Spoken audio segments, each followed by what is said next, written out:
All right, okay. All right, how's everybody doing? Happy Wednesday to everybody. Happy hump day to everybody. Hopefully everybody had a good start to their week. Hello and welcome to Big Dash Knows. Tonight is going to be a very special episode, the first in a series, Big Dash Draft Talk. I have some special guests here. Gridiron Apex, they are in the building already and ready to go. We're going to do a quick roll call again. Let me know in the comment section if the audio is good, if the visual is good. Give me a thumbs up or just let me know that I'm good. Say I'm good in the comment section. But shout out to the over 20 people already in the building. Make sure you hit that like button. Let the algorithm know that we in the building, and the algorithm will let other people know that we are in the building and we're ready to go. We talking draft, not just necessarily Giants draft, just draft talk in general. We're going to talk about some prospects. You guys are going to get involved as well in the comment section. If you guys got any questions for these gentlemen that I'm about to bring on, please share those in the comment section, and we're going to have some fun. Again, quick roll call. Shout out to Luann, day one in the building. Say, what's going on, Luann? How you doing? You still stuck on the wide receiver, I see. Odell talked with the Giants brass. I think he's coming home. That is a slippery slope right there, Luann. Slippery slope when it comes to Odell. Some people don't want him back at all. Some people do want him back. So we'll see what happens. Unless I missed something in the last couple of minutes. I've been out of the loop for like the last hour and a half finishing up on work. So we did get Odell back. Somebody let me know for sure in the comment section. I see Mike Fanta said, welcome back, Odell. Did I miss breaking news? Somebody let me know. Man, think what's going on. Miguel Franco, what's going on? Mike Fanta, what's going on? Skate Habit said, good evening, Dash. Good evening. How you doing, man? Hopefully you're having a good start to your week. Mr. February, what's going on? So without further ado, man, we got 40 people in the building. We can go ahead and get this thing started. So my guest today, again, you see the name at the screen, Gridiron Apex. Two gentlemen out there putting in the work, putting in the time, not just online, but actually in the field too, out there, hands-on with these prospects, man. Senior Bowl coverage and everything. So without further ado, let me go ahead and add on Gridiron Apex. My man Sora and Dante are in the building. How we doing, fellas? See, my man had to come with the Eagles hat, What Last minute, he switched up on me. Yeah. Oh, yeah, I'm not going to lie. As you were doing the intro, I looked at my wall of hats and went, I got an Eagles hat there somewhere. Hold up. All right, let's just go ahead and get that out of the way real quick. So, I see. Y'all know there will be no bias. That is all. I'm a Jaguars fan. I know we suck. So. Yeah, listen. Just because I'm an Eagles fan does not mean I'm going to be like, they're drafting a punter. Let's just clear that up real quick. I cleared the air with you. You cleared the air with me. There we go. But. All right, well, let's see some of the comments going on. Mr. Fairway said, trade back at 5 for Sonny Styles. Or trade back at 5 or Sonny Styles. That's where I'm at, man. You already know where I'm at, Mr. February. Same thing here. Herbalist King, what's going on? Said Dash, what up? Say hello to the guests too, man. Say hello to Dante and Sora while you guys are at it, man. Because again, we're gonna have us some fun tonight talking about prospects. This is for the draft geeks, the draft nerds. For sure. Like the people that put in time and hours. I go to bed. Sometimes I fall asleep, phone on my chest doing mock drafts. So you know what it is. But you know how I want to start this, man. It's a guy that I've been chasing for a long time now. Pause. Sonny Styles. I'm all for Sonny Styles. I see some people in the chat are all for Sonny Styles. So, and again, it's a realistic, I guess, prospect at 5'2" for the New York Giants. So, and I know for you guys, I watched you guys episode 2 on Sonny Styles. I watched your episode about some other linebackers as well. And you guys had some interesting takes on the linebackers. Before we get into the rest of the guys, I do want to talk about Sonny Styles. If you can just talk, briefly about strengths, weaknesses for his game, and is he really worth a top 5 pick possibly? I don't know if he's worth a top 5, but his testing and everything says that he is, right? And so, I'm not a big intangibles guy, never have been. Age, whatever. I mean, I was one of the guys that was banging the table for Tyler Shuck was my number 1 quarterback last year, right? So, I went against the grain, and then when he came in and started, everybody saw what he was about. So, but you don't get those type of takes unless you just really pull back the film and watch it for itself. Because, a guy that I'm high on right now, D'Angelo Ponds. I think he's a first rounder, but a lot of people are going to be looking at his size and everything and say that he's do not. it for us fellow 5'8" folks out there, man. I'm guilty. Come on, I'm D'Angelo. guilty. Well, and that's fine because like everybody's got a difference of opinion. That's what makes this all great at the end of the day. I don't think there's a wrong opinion going in and saying like his size is a big concern, but I do think that there's also guys play out of their size. But going back to a guy like Sonny Styles, sometimes I think his biggest thing is why I'm not as high on him as a lot of other people are. He plays a linebacker position like what he was doing as a safety. And I don't necessarily think that that's going to translate as heavy as like somebody like a Jake Golday from Cincy will, right? Like I think he's a traditional, when you look at that guy like Jack Campbell, right, coming out of Iowa, sideline to sideline, had a big frame. He gets his hands on you, you're going down. Not saying that Sonny Styles can't do that. I mean, we saw an amazing play that he made in, I was going to mention pretty much the red zone. Yeah, and against Illinois where he stopped Luke Altmaier, and I think that was the film that we watched for everybody. But even more so, I just think those last 4 games of the season is kind of puts a bad taste in my mouth. It's that, and then Arvell Reese was the same way. They just kind of disappeared to me when it comes to the film. So I mean, I have to take all that stuff in stride as well. But that's kind of like my biggest thing with him is you're playing a linebacker position like you're a safety, and I'm not necessarily sure that that's always going to work for him. And it's great that you're fast and you have a high vert and all that stuff, but who really knows if all that stuff's going to work out at the next level? One upside is his age. He's 21, so. And you look at the size, 6'5", 243. He's got all that in play for him. So I just hope that he can get away from those tendencies of, you're not going to be asked to drop back in coverage all the time, depending on the defense that you go to. But I really see him outside of being a middle linebacker, which I think that's what he's going to play at the next level. I would really love to see him as, like a Sam or something like that, where he's playing the outside and pursuing the runner as much as he can. I kind of see him playing like not saying an edge rusher role, but kind of like, I always tell people the difference between like Myles Garrett and TJ Watt. You're never going to see Myles Garrett drop back in coverage, but you will see TJ Watt do that. I'm not saying that he's an edge rusher, but knowing how to, play the position of an outside backer would, I think, really suit him really well. Now, the thing about the Ohio State guys is they didn't have any type of consistency in the position that they were playing. I mean, you look at Arvell Reese, right? Like he was playing edge, he was playing outside linebacker, he was playing middle linebacker. He was even playing on the inside at defensive tackle. He was playing inside. He was playing nickel. That man was everywhere except like safety and cornerback. It was crazy.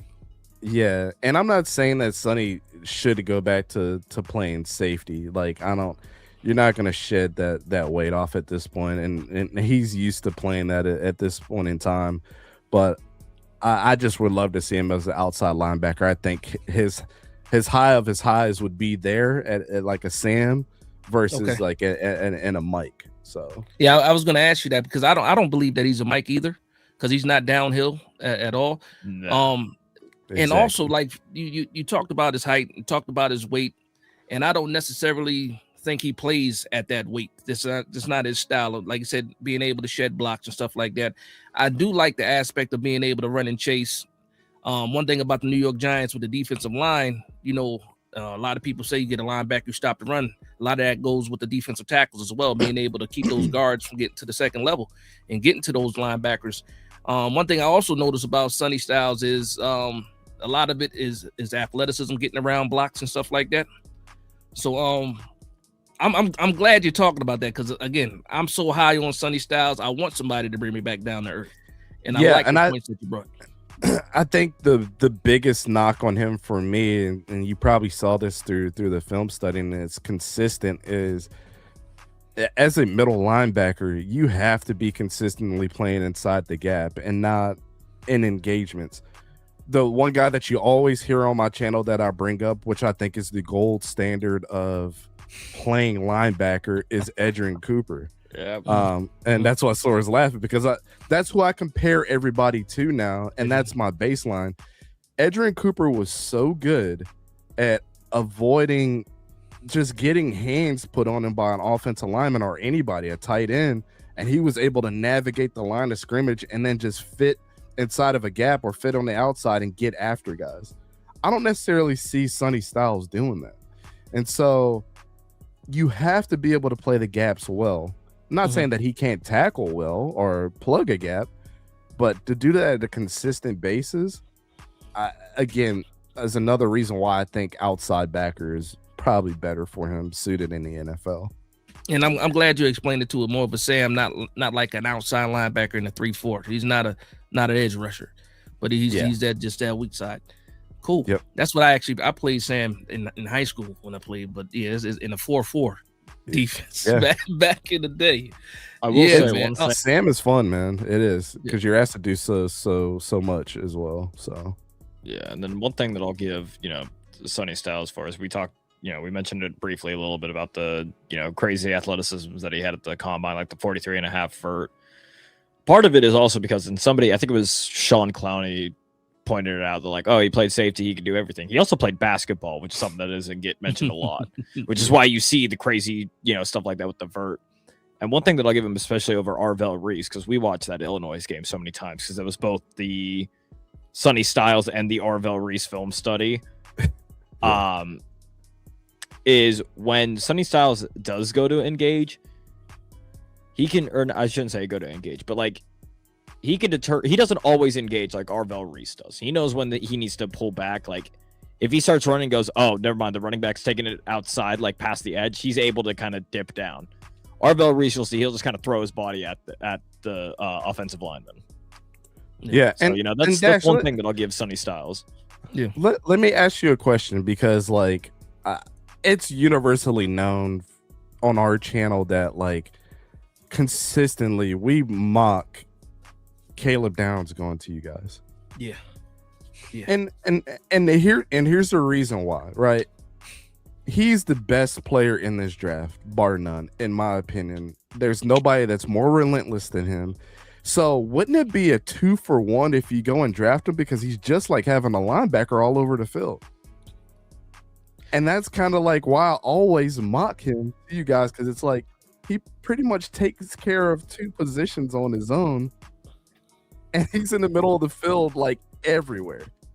Now that's funny. It's funny that you say that. I like Caleb Downs a lot. I was happy that they were able to clear up the whole knee stuff. They were able to clear that up, find out there was a rumor, it wasn't based on, other than just somebody. Yeah, I had to follow a couple real pages. quick. Yeah, I had to follow a couple pages on X because of that, man, because I was like, that's nasty work.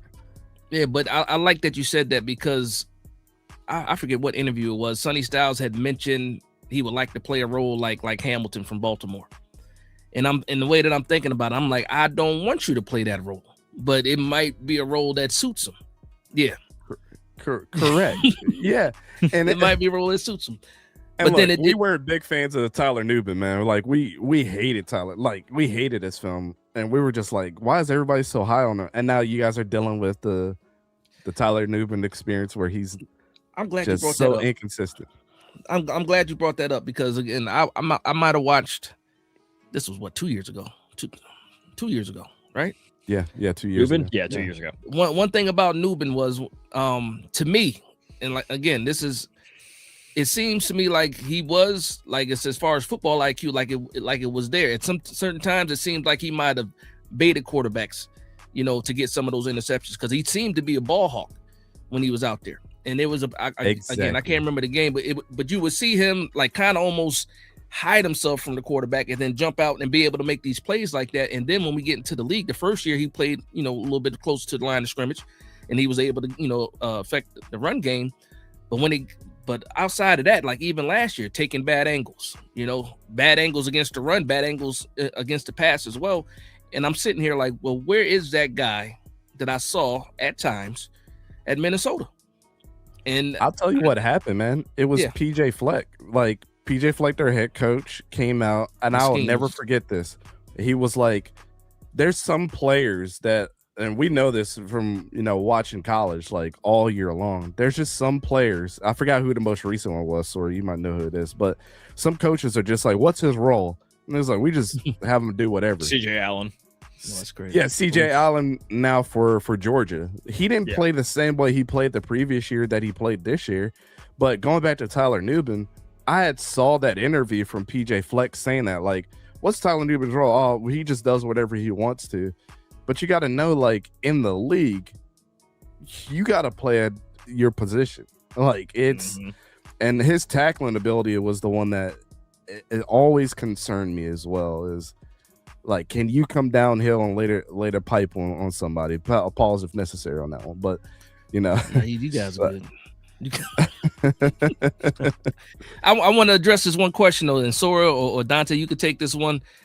He's saying, is he really knocking Styles for having coverage skills as a linebacker? So sometimes explain what you mean when you say, I'm assuming the comment made that you wouldn't take him, or he might not necessarily be able to, withstand that type of linebacker role, depending on the scheme, going downhill, taking on blockers, shedding blockers, stuff like that. But he does have that coverage ability, so it's not necessarily. He played safety before.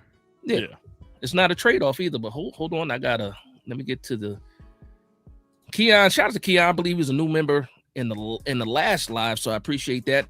And then shout out to is it VL forever? Yeah, 50.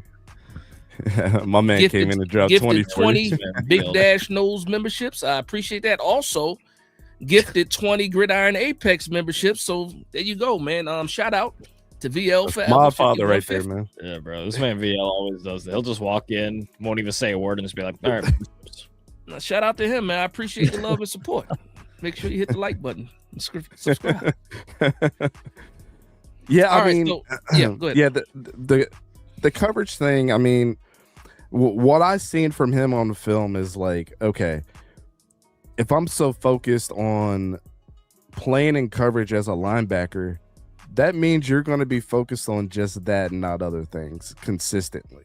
And as a linebacker, sometimes I don't need you to do that when you have a Caleb Downs on your team, or when you have a Davidson Igbinosun on your team, or when you have the rest of those guys that are there. And this is what got them in trouble. I will never forget. It was I think it was I think they were playing Indiana. And one of the last couple snaps of the game, my man puts Arvell Reese in coverage. For what? on a slot guy. And then he gets cooked. And it's like me with Brian Burns. They put Brian Burns in coverage a few times. Yeah, and it's just like, it's totally unnecessary. And so I don't necessarily think that it's a product of like Sonny Styles is always trying to look for the big play. More so, he's asked to do what he's asked to do in that defense. But you can tell that it's like, okay, can I treat this play like if I was a safety again? And it's like, no, you need to commit yourself into making sure that nobody's getting up on these gaps, so that that outside run is going to be taken care of for you, instead of like worrying about what the tight end is doing when you have Caleb Downs in the middle of the field, right? Like that's the type of stuff that I'm worried about with Sonny. So you believe is just the nature of the position he was playing prior and trying to, transition, or is it something that he can actually, because he is not a small guy, 6 foot, 6'6", 6'5", 240, can he make that type of adjustment to his game, or you just think that's not a part of his game in general? I think, he was trying to make the switch this year. It's just, it's so young in his career as well. Like, yeah, you were a safety, and then you are getting brought in to be a middle linebacker by all regards, and you're still trying to separate those two, so again, I'm not saying that Sonny Styles is not a good player. I think he's an excellent player for what he was asked to do. I just think that a lot of those Ohio State guys outside of Caleb Downs suffered because, they didn't have a consistency in that defense to just play one position. And I think that's, kind of the trend in this draft is like, there's a bunch of dudes that were like, he's playing this position, he's playing that position. Like, when can we get back to the days where three techniques were three techniques and didn't play zero and didn't play wide seven? Like, how successful would these players be if they just stuck to one position? Like, and they for example, and this is one that we always use, there is really only one, not only there are really only, but there was only one pure nose tackle in this draft, and that's homie from Alabama, Tim Keegan. Oh, Keenan. Okay, yeah. Keenan, yes.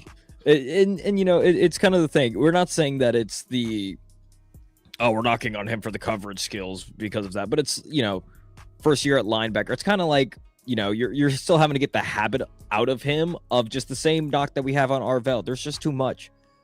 Just stay at one position. Granted, I still think Sonny Styles is the better player by like miles. But the last thing, especially if he goes to the Giants, and I saw somebody mention this in the comments, and I'm sorry I couldn't find it. So if you're still in here, let me know that I saw it from you. But the last thing you want is for this to be another Isaiah Simmons situation for y'all. You know what's crazy about that, man? Because I've seen some people say that before. And I don't want that type of situation where I'm not saying that he's going to be Isaiah Simmons. No, that's the last thing that you want. I get it. Now, the one thing about Isaiah Simmons too, because I remember when he also didn't know where he wanted to play. He said when he was in Arizona, he was talking about, I might prefer to be in the safety. They lined him up outside sometimes. He played middle linebacker, so he was all over the place, and he never got a chance, in my opinion, to just hone his skills at one position because he has all this athleticism. I think Sonny Styles is a little bit different, though. I think it's a little bit different. I think everybody, the consensus is he is a off-ball linebacker that played safety, so he's giving you that versatility in the coverage game.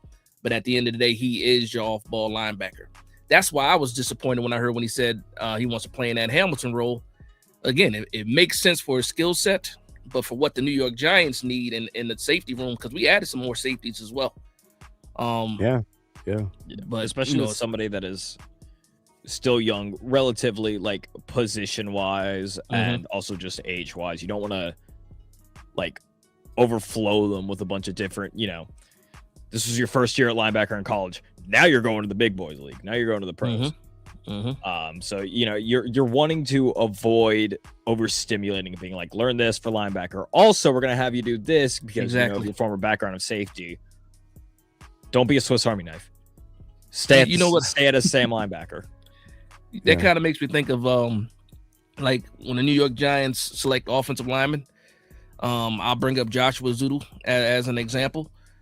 He never got and again, this is not an excuse for Joshua Zoodle, but when we first got him, Thomas was got some surgery, got something cleaned up, so he was playing left tackle, but we knew he was supposed to be a guard. And then he's playing left tackle, and he's playing left guard, and he's playing right guard, and he's playing right tackle. They put him all over the place, and he never got a chance to blossom into or learn a position. So that's what made me think of that just really quickly. I want to get to this comment from Mr. February, then we're going to get to the next person because we're already 20 minutes in. And we only talked about Sonny Styles so far. But he says, my only knock on Sonny Styles is that he over anticipates and sometimes gets caught away from some running plays. So I can understand what this gentleman is saying. So someone giving you props. Somebody agrees with you. They agree with you. Yeah, and that's the biggest thing. And then it's like, you have to anticipate playing in the gap. I mean, you do. It's so important as a linebacker. And what is the one thing safeties don't do? They're not going to sit there and lay down in the gap. They're not going to do that. They're going to wait for, that player to get through the line of scrimmage to come in and make a play.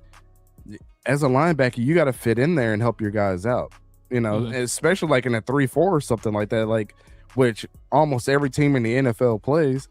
And so you have to be that extra guy down there. Yeah. So the anticipation of, and every inch matters. Every inch matters in the NFL. Because what are you going to do when you go against the Eagles? They're going to tush push you. Like if they, you know what I'm saying? It's like you tell me they still didn't vote that play away. No, that wasn't even. They didn't even go to vote this year. They didn't even bring it up. They didn't even bother, bro. I mean, the Bills won. He did. Listen. I'm gonna do it. I'll come right back to. I gotta ask you a question. Obviously, tush push last year. Kayvon Thibodeau gets the strip. It gets called as forward progress being stopped on that play. I'm gonna just ask you, since we're keeping it real, Sora. Since we're keeping it real, would you consider that a fumble by Jalen? When he reached over the line during the tush push and he got it snatched away. Yeah, I know which play you're talking about. Okay. I mean, from what I would, granted, I don't have all the VA. From what I would say, yes, but it also just depends on when the whistle is blown. But I mean, yeah, I thought it was a fumble straight up. Okay. And again, that's why I was like, man, we're just not good at running it this year. But then the Bills, the team that complained the most, ran it better than us and ran it more times than us. I just had to ask. I No. Eagles fan. I was trying to see if you was going how real you was going to keep it real, and you kept it real. So I got to talk about. I'm gonna keep it with the linebackers. I'm gonna go a little bit off my own script that I got here that nobody else can see. Yep. For you guys, again, you're when you had your top linebackers, your list. To your own point, it looks a little bit different than some of the consensus. Run down your top linebacker in this draft. You're just your top linebacker in this draft. Go ahead, Sora. I'll let you go first. Off ball. My number one is Jacob Rodriguez. Okay. Out of Texas Tech. Dante. Yeah, Jake Golday from Cincinnati is mine. So yeah, and I saw somebody mention this Fabian Gonzalez fellow where he's talking about Downs at 5 and Rodriguez or Golday at 37. I fully 100% agree with that because that's what I would have done. I would love it. Yeah, I absolutely would love it. So what makes you? I'll start with you, Sora. Jacob Rodriguez, because I'm a fan of Jacob Rodriguez. I think he should have made it to New York, even though he wasn't in the top 4 for the Heisman. He was just outside of that. I think he could have. They could have flew him to New York for the steak. With such a bad Heisman class, man. It was terrible this year, especially with. Yeah, it was bad, especially looking at the likes of. Even though I know he was the runner-up, but even with the likes of Diego Pavia, it was Oh man, yeah. Nasty work. So I'm asking you, Jacob Rodriguez, what makes you? Because I think he has, when people use these type of terms, high floor as far as the linebacker goes. I think he has a high floor just for the position. But what makes you like Jacob Rodriguez the most? I mean, for me with Jacob Rodriguez, it's take everything that we said about Sonny Styles, but amplify it, by more. There was a reason why people were like, "Oh wow, he's early on in the Heisman," and it's one of those things. And Dante and I've even joked about this, where it's like, depending on how good Texas Tech is next year, like let's just say Texas Tech is just absolute they suck. Their defense is terrible. They're gonna have to do a 30 for 30 on that 2025-2026 Texas Tech defense. Everybody talks about the Lee Hunters, the Romeo Heights, or Romelo. I don't know why I said Romeo. David Bailey, all that. And Dante and I have talked about how David Bailey, we don't really see it. We like Romelo Heights better. But outside of all of that, Jacob Rodriguez was the full. I mean, he was the captain of that defense. Everything that those guys on the defense could do, he could have done probably by himself. I will always think of the Blake Cashman quote where he's like, I got 1v11, I like my odds. Y'all just sit on the bench. That's what I kind of see with Jacob Rodriguez. Okay. I think I saw somebody say his coverage skills suck. I don't think they're that bad, but I think you kind of look at Jacob Rodriguez, pure tackler. Dude is able to sniff out a play immediately, and that's one thing that I like. If you can tackle, I mean, we saw it. When the Eagles lost the Super Bowl against the Chiefs the first time, tackling was an issue. They won it the second time, tackling was not the issue. Tackling was the whole reason we kind of lost that first one against the first matchup against the Chiefs, and that's what I like in a linebacker. Yeah, I want to know that you're going to be able to tackle and, tackle, wrap up, stop advances, and that's what he did. I think because again, we're talking about a guy in the Heisman race. Had a good combine showing that the tape is crazy because to your point, coverage, I think he can cover zone, hook the curl. I think he can get out to the flats. We've seen him come off the edge and get some quarterback pressures too in certain games. So he flies all over the place. I like he ended up being a little bit heavier than I thought he was going to be. So I like the 6'1". I like the 230 something pounds. He does not look like he's 230 pounds. So but I'm a fan. Does he bring the peanut punch with him to the NFL? Does that happen? That type of clip too. The way he was getting that off is wild to me. Just why not? Keep it going, man. All right, Dante, Jake Goldday. Talk to me about Jake Goldday. Yeah, I'm a traditional type of dude when it comes to middle linebackers. Like, one of my favorite linebackers of all time, and I think this is his comp, is Zach Thomas when he played for the Dolphins. I like that sideline to sideline, plug a gap, play the outside run. I don't need you to play in coverage all the time. I really don't care for that. That's why you drop your strong safety down and he plays in the box with you. The one thing about Jake Goldday is he's an amazing tackler. And I say this once and I'll say it again. A lot of people say tackles are overrated. Okay. But let's go in and look at when the Patriots got what's his name from the Raiders. Why am I drawing the blank on his name? Oh say it again. God. The linebacker from the Raiders that came over to the Patriots. What college though? Hunter. No, not Hunter. No, oh my God. Robert Spillane. Yeah. Okay. So Robert Spillane was top 3 in tackles the year before. Came to the Patriots and helped their defense out in more ways than you can imagine. When homie got there for the Eagles, they proceeded to go and win the Super Bowl because the couple years before that, they're one of the worst teams in missed tackles. Our strength was getting to the quarterback. We almost beat the sack record, but when against that Chiefs offensive line, when you couldn't get to it, the tackling issues were real visible then. Yeah, and so the most important thing I want my middle linebacker to do is tackle. I don't care about anything else, to be completely honest with you. Like the Jacob Rodriguez's of the world are great.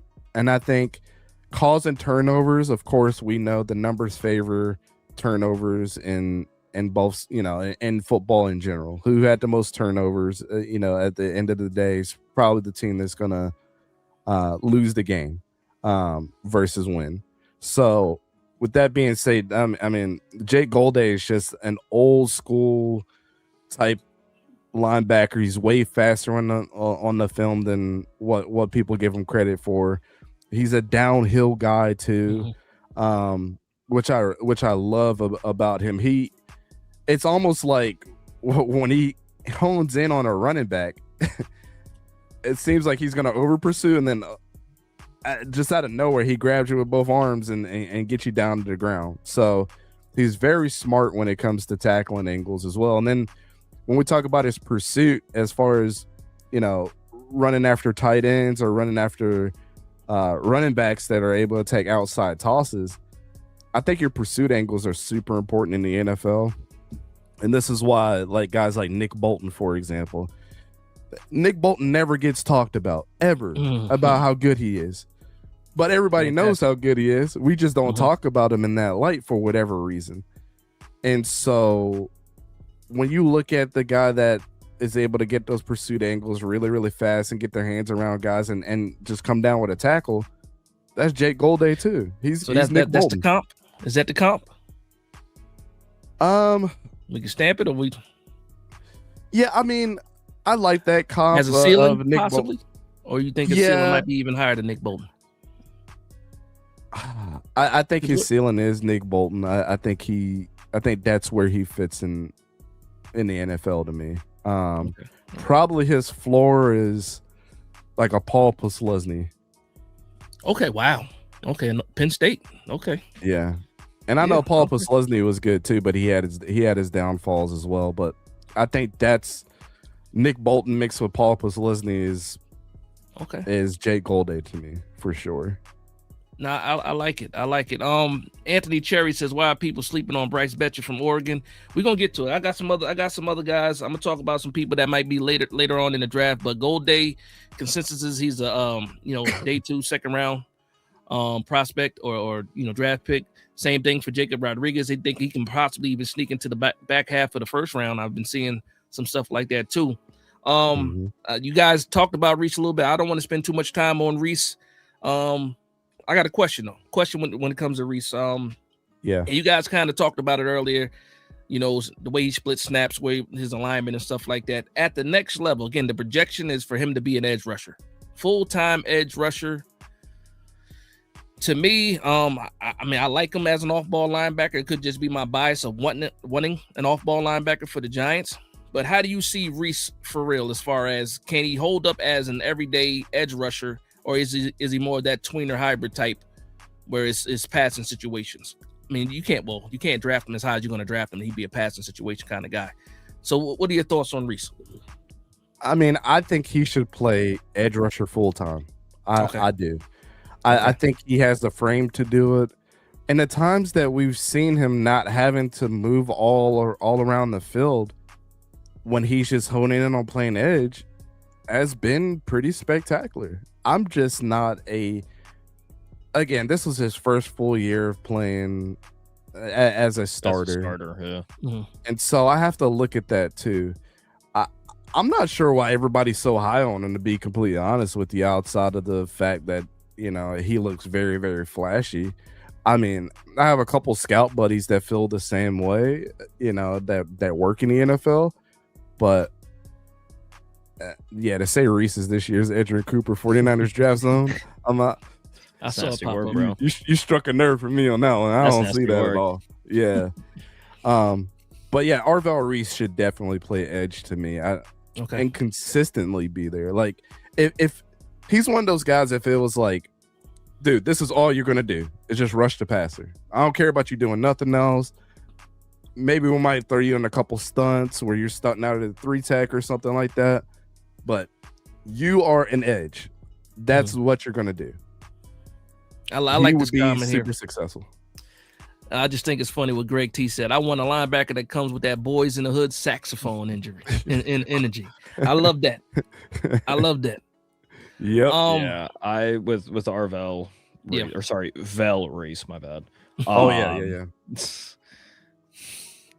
Yeah, I agree with the fact, or with Dante, of he just needs to be a pure edge. On the first mock draft that we did, our 2-round mock draft, I had him going to the Jets simply because of the fact that, one, they need edge help, but two, their defensive coordinator was with the Lions and was also was the defensive coordinator at the time for the Lions as well.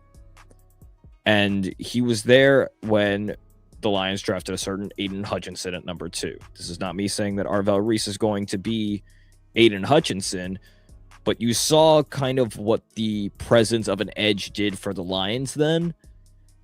And, he was there for a good part of Aiden Hutchinson's career, like his first 2 years before he left the Lions.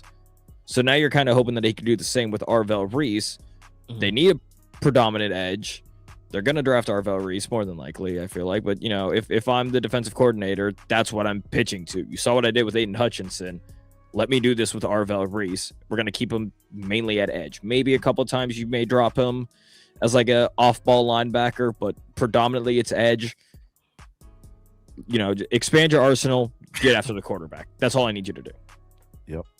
I like it. Now, you guys made a comment about 5 minutes ago. It was the whole David Bailey, Romello Height thing that I want to go back and talk about. I don't have edge rushers on my discussion for tonight, but I heard the comment, and I'm willing to go off script a little bit. I'm curious about this, the David Bailey, Romello Height, and I have like a superstition when it comes to David Bailey, like guys that don't wear gloves wristbands, sleeves out there just Oh yeah, naked just rushing. pure, Yeah, just out there. It looks crazy to me. It looks like Madden without the gloves. I don't know, but no, I'm curious. You said that I believe Soros said he liked Romello Height more than David Bailey, or is that how both of you guys feel? Bro. No, I think up until when we watched Cassius Howell and really got a good grasp on how good Cassius Howell is. I think Cassius Howell is going to be probably me and Sora's number one edge. I think he's incredible. Yeah, I think a lot of people talk about his arm length and everything. I don't give a shit about that. Like again, it's the same thing with the intangibles. I do not care. Now, are you saying that as a 3-4 edge, or are we talking just in general edge? Period. Best pass rusher, pure pass rusher. We're talking. Yeah. For Howell. Okay. Yes. Okay. Yeah. And I think Romello Height is number 2. Like he's twitchy, man. He's quick. And I don't know, man. He's a machine, and that's the best way to describe him. Is like when you watch David Bailey, the snaps that he gets after the quarterback when he's willing to do it. I think his willingness is what holds him back, because when we sat there and watched the film, and I think we were at the combine. Yeah, I was about to say, we watched it live too. Like we were like, are people really this high on David Bailey? Because every single time that, and we've had some buddies that we trust say that, like, oh, David Bailey's generation is our number one. That we sat there and watching it was like, damn, Romello Height's doing like as a machine, like over and over and over, getting the best rep. And what was so funny is like Romello Height and David Bailey would switch sides, and the guy that David Bailey struggled with, Romello Height would do the opposite, like put a spin move on, you would also see his shoulder down. Yeah, you would also see success. Romello Heights like going against the right tackle, David Bailey going against the left tackle. So like going against the right tackle, he goes outside around the quarterback and cuts back in to still get to the quarterback. Meanwhile, David Bailey's like getting there at the same time. So basically, Romello Heights went in a full circle and then still got to the quarterback before David Bailey. I got to see some highlights of Romello Height. Well, not even highlights but there was one play, like his spin move. Like he had a spin move where he'll split the offensive lineman, and like you said, how fast he gets to the quarterback is crazy. David Bailey doesn't have a toolkit like Romello Height, and that's the one thing that I love to look for. Like that's why Cassius Howell was like, when I say he's incredible, man, I don't think people. I got to go back and watch Howell. Man, we were watching it the other, LSU a couple weeks ago. Watch the LSU game. He was doing crap that I've never seen from an edge rusher. Like, was so creative in the things that he did, and I'm like, yeah, this dude has a wide toolkit. But then when you watch David Bailey, it's like either slap your hands down or just try to bend around the guy. While Romello Heights, like, I'm a spin move, I'm a duck my shoulder, I'm a swim around the guy, I'm a do a false step, like, to get around this guy. Like, he's doing that's why we call him the machine, because like not only does he look like a beast, but like he's the just whole a Terminator, game he's man. that. Yeah, he might not win every single rep, but like I can tell you right now, when the left tackle and right tackle play against Romello Height, they're like, yeah, this dude is outworking us. And I've seen the same thing at the Senior Bowl, man. Like a lot of dudes are out there drinking the Gatorade on the sideline after they get done with their reps. Romello Heights just sitting up in the front, like ready to go for the next rep. After making these guys spin on their chest, basically in the middle of the field. Yeah. So one of our buddies used to be like, like I want a psycho at edge, and he would say that talking about David Bailey, and we're like, yeah, not fair. Romello Heights is the psycho, bro. I'm telling you, he's just the Terminator, man. Yeah, he's incredible. I will say one thing that you can either say it's concerning, and this is for both Romello Heights and David Bailey. So you could say it's either concerning or, it's great, fresh legs when they go into the league, is they swapped in and out like a lot. Okay. Not even like from the left or the right side. There would just be entire drives where there would just be like an entire drive where they just weren't there. like they were just subbed out. Now, granted, that's just a coaching thing, but so you know, you can either look at that as a concern of like, oh, will they be a 3 down, or you can be like, they've got fresh legs. Facts. I got a question from is it Edwina Estrada 716? Any hidden gems at linebacker? Now, this I couldn't wait to get to this part because there's one person that I like a lot. I found, recently, and everything I've seen so far. Now I can't get too much from. I don't as far as available to me. I know you guys have your all 20 ways of getting all 22, but before I say the name, if you ever need all 22, let me know, man. After this, I'm letting you know right now. Yeah, I'll send you some stuff. I'll send you some stuff. Hidden gem linebacker. So I'm assuming we're talking day 3 linebackers. So 5th, 6th, 4th, 5th, 6th, 7th round. Just give me a couple names. I don't know if he might go in day 2. Okay. But I don't see enough people talking about Torian York, man. He's one of the youngest guys in the draft. And a couple years ago, our guy Khalid was like, yo, that's my favorite player in Texas A&M. He goes to Texas A&M. He was like, that's my favorite player. Then I really started paying attention to him. And I'm like, Torian York is not the sexiest player when it comes to playing the game of football. But one thing he does play is play linebacker really, really well. And sometimes that's all NFL teams need. A guy that can do it all. Whatever you need him to do, he's one to put his body on the line and doesn't miss a ton of tackles. I think. Yeah, go ahead. No, I'm saying I think that's super valuable for a guy like him, especially when you have a Cassius Howell and the rest of those. I mean, this guy played with Cassius Howell. He played with Nick Scorton. He played with what's his name, Shamar Stewart, and those guys. So like, these guys are killers, man. When you watch them on film, and Torian York is just another added piece to that. And I believe Scooby Williams is. Yeah, I was about to say Scooby Williams as well. Yeah, so like those two guys being on Texas A&M, and like people forgot how good Texas A&M was this year, and it was because of their defense a lot of the times. And I'm the one of the main knocks again, because some people will say, oh, what's his name, Calvin Pace Jr. No, Ivan Pace, because of the height weight type deal. Ivan Pace Jr. The 5 foot, under 6 foot, 220 pounds. I think he, like, his football IQ, again, and one thing that I've seen other people say is, like, as far as film junkie, diagnosis plays very quickly. How much thump does he have though? Because the way he plays linebacker, to your point, he plays linebacker the way linebacker is supposed to be played. How much thump does he have though? Because I've seen. Yeah, go ahead. Yeah, I don't think you're gonna see that out of him. Like, I don't think you're gonna see him come downhill and like absolutely smack somebody until tomorrow. But he's one of those guys that's gonna get in the backfield and make a negative -5-yard gain for a running back, and people are gonna get hyped about it. Like, I always say, like, I've had this argument with people before. When you really think about it, what is the difference between a sack and a tackle for loss? Like, really, which one is more valuable? They're both the same when you really come down to it. Outside of the defender probably rattling the quarterback, but we're talking about NFL quarterbacks at this point that get hit even when they're throwing the ball at this point. I mean, Jackson Dart, for example. He got to get up and run to the next play and make a play happen. Yeah. So like, what really is the difference? There's really no difference.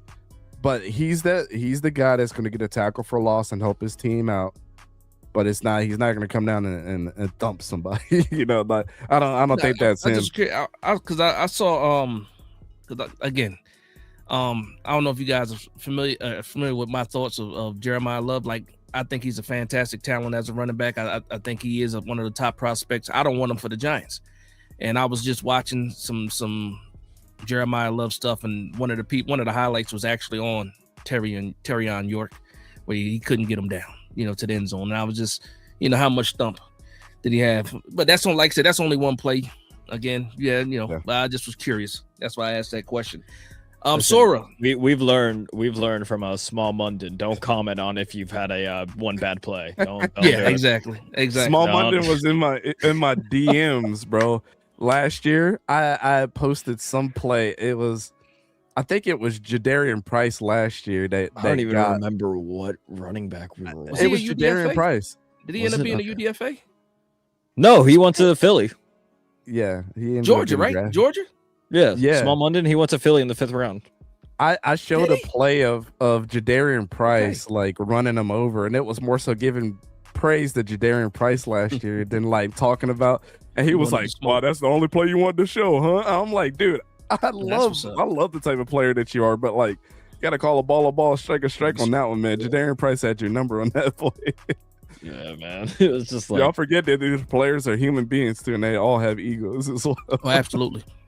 Yeah, I mean, at least you're getting the engagement, from them, and also they respect it enough to even comment. So sometimes they just laugh it off and do something, but at least you I even message them. I say, "Hey, I said, dude, I've talked about you more times in a positive light, and you want to take this one play." I was like, "How about you come on the show and let's break down your film or something?" Crickets. I was like, "All right, that's not happening." Yeah. So you got a linebacker for me, Jim.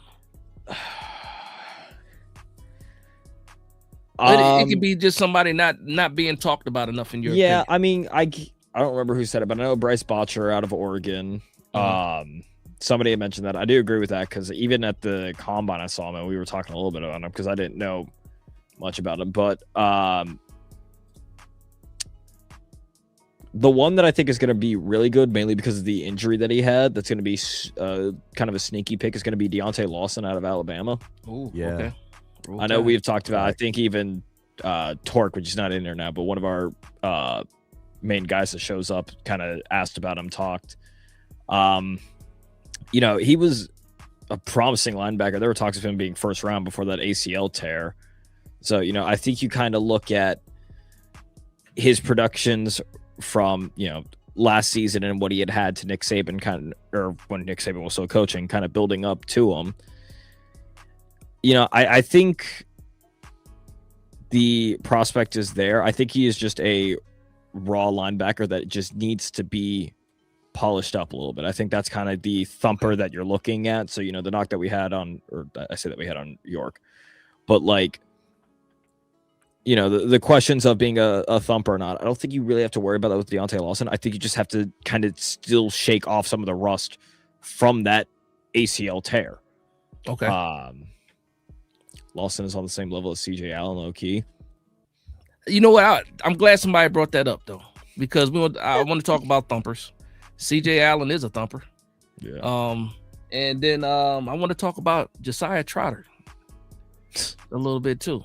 So I mean, Sora, I heard you. What was that about with the Trotter talk? No, just every time, exactly that. Every time I hear Josiah Trotter, all the Eagle fans come out and it's like, we gotta make it happen based off of the name. It's just like, man, I'm like, that he's probably gonna go in a higher pick. Are we gonna not waste, but it's like, are we gonna really use a higher pick for Josiah Trotter just for the name's sake when we have more pressing needs than linebackers?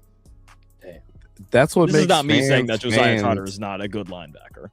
This is what makes fans and like analysts like us analysts. Like it's so different. Like you got to take the emotional aspect of this out of it. Like, and understand that teams are not going to do that unless you're the Eagles, which they did that a couple years ago. You know what I'm saying? And and it kind of bit them in the butt because he never turned out being anything. I got 2 more for you, Dash, and I think this is the one that you were talking about. Mm-hmm. Red Murdoch from Buffalo. That's it. That's the one. That's the one for me. Red Murdoch. Murdoch is such a beast, man. He's so good. He reminds me of Jake Goldday a lot. I mean, in the things that he does. I wish I would have known his name in like December, January, because I feel cheated because I saw just a little bit of him, and I'm like he's just all over the place. And then I saw his height, his weight. I'm like, wait a minute. And then I'm like, I don't even have the time to take that deep dive when it comes to Red Murdoch. But I see where he's ranked.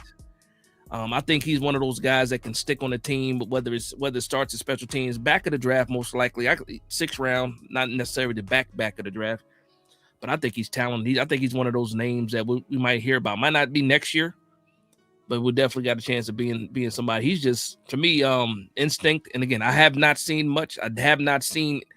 I don't like to watch highlights, but I was able to watch a clip up. It was Buffalo versus, I can't even remember the team, but when they show not just him playing, but just in, like I said, even on that, it wasn't even a highlight for him. You could just see him all over the place, and not even being the guy making plays.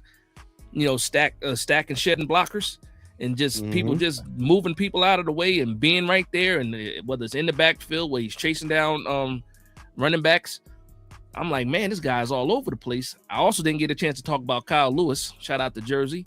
I think he's going to play safety at the next level. A lot of people saying that. Well, what's that?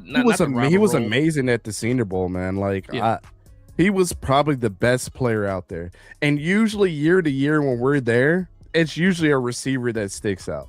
Roman Wilson from a couple years ago, we were like, damn, he's the best player out here. Tez Johnson, he's the best player out here. It's always that because, it's so easy to... Well, I don't want to say that for every year because the previous year to that, Keon White. It was Keon White, yep. And Byron Young from Tennessee, who's on the Rams now, that we thought were really good. But it's so easy to see those one-on-one matchups, and you don't catch a guy like a Kyle Lewis that's just consistently so good throughout the whole week. And he was amazing. The one quick thing about Red Murdoch, which is insane to think about, Sean Dolak, who plays for the Rams, they both played at Buffalo together, and his stats were crazy too, and they both play linebacker. Okay, I have to look into that too. But I think he went undrafted, which is insane. I will say one sleeper guy. I don't know how well he'll be. He might bounce around and eventually end up in the UFL. But the one guy that I am very interested to see how he turns out is Harold Perkins, because he has always been such an anomaly to me and a mystery of what happened after his freshman year. Yeah, man. He's like this though, man. The highs are so high, and then the lows are just like, what the F, dude? You just completely just disappeared in this game. Harold Perkins is the type of dude that if he was on 1,000% of the time, he could take over a game, on defense every single time. And he just didn't. Red Feather Workshop with the $5 super chat says, thanks for having the fellas on. That is exactly how you find sleepers. Watch whole games when scouting a player and see who else jumps out. Yeah, people jump off the screen for sure. I was trying to watch Lee Hunter, and then I ended up seeing Heights and thinking it was Bailey at first, because everybody keeps talking about Bailey, and I'm like, oh no, that's not Bailey. Literally what happened. We were like, all right, we're gonna set out to do this, and this is what always happens. We're gonna set out to do a David Bailey film study. We do that, and we go, all right, but hold on, Romello Heights. All right, but hold on, Jacob Rodriguez, and then it just devolves into that. I'll tell you who it was this year that we saw 2 years ago. CJ Allen. CJ Allen's a first rounder. We discovered 100%. Him 2 years ago. We were like, CJ Allen is dope. I have stated this for so long, even before he retired. CJ Allen is going to be a Tampa Bay Buccaneer. It's crazy. You got Vach Lombardi for Dallas. He was talking about CJ Allen, and then he was talking about possibly taking him as high as 12, and that's what made me say, wait a minute.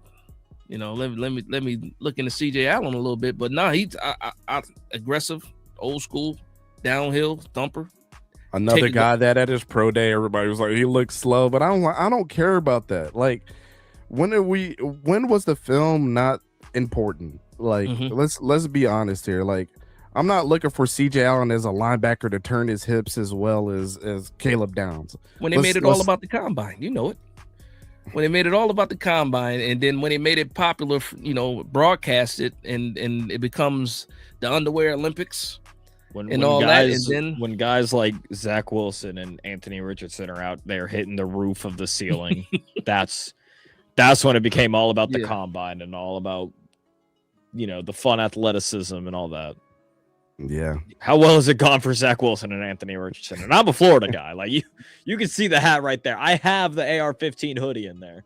that he was selling. I do have a question for you guys. Out of respect for your time, we already hit the hour mark. I know you guys had a show scheduled before. I think you pushed the show. How much more time we got with you? We vibing still or what? You're good, man. We can vibe still. I Okay, I appreciate it. Man, we love talking ball. We do this for 4 hours if we need to. I know. And because again, I was watching. Don't say that because Papa's gonna be like, all right, so 7-round mock draft, right? No, but I saw at first I saw you guys had something scheduled for today as well. I know you guys go on like 7. I was like, and then I saw you guys, switch the day. So I was like, maybe I can get a little extra time out of these guys for sure. But we switched it due to some other stuff. I appreciate that, man. Because again, once we get to talk, I can do this.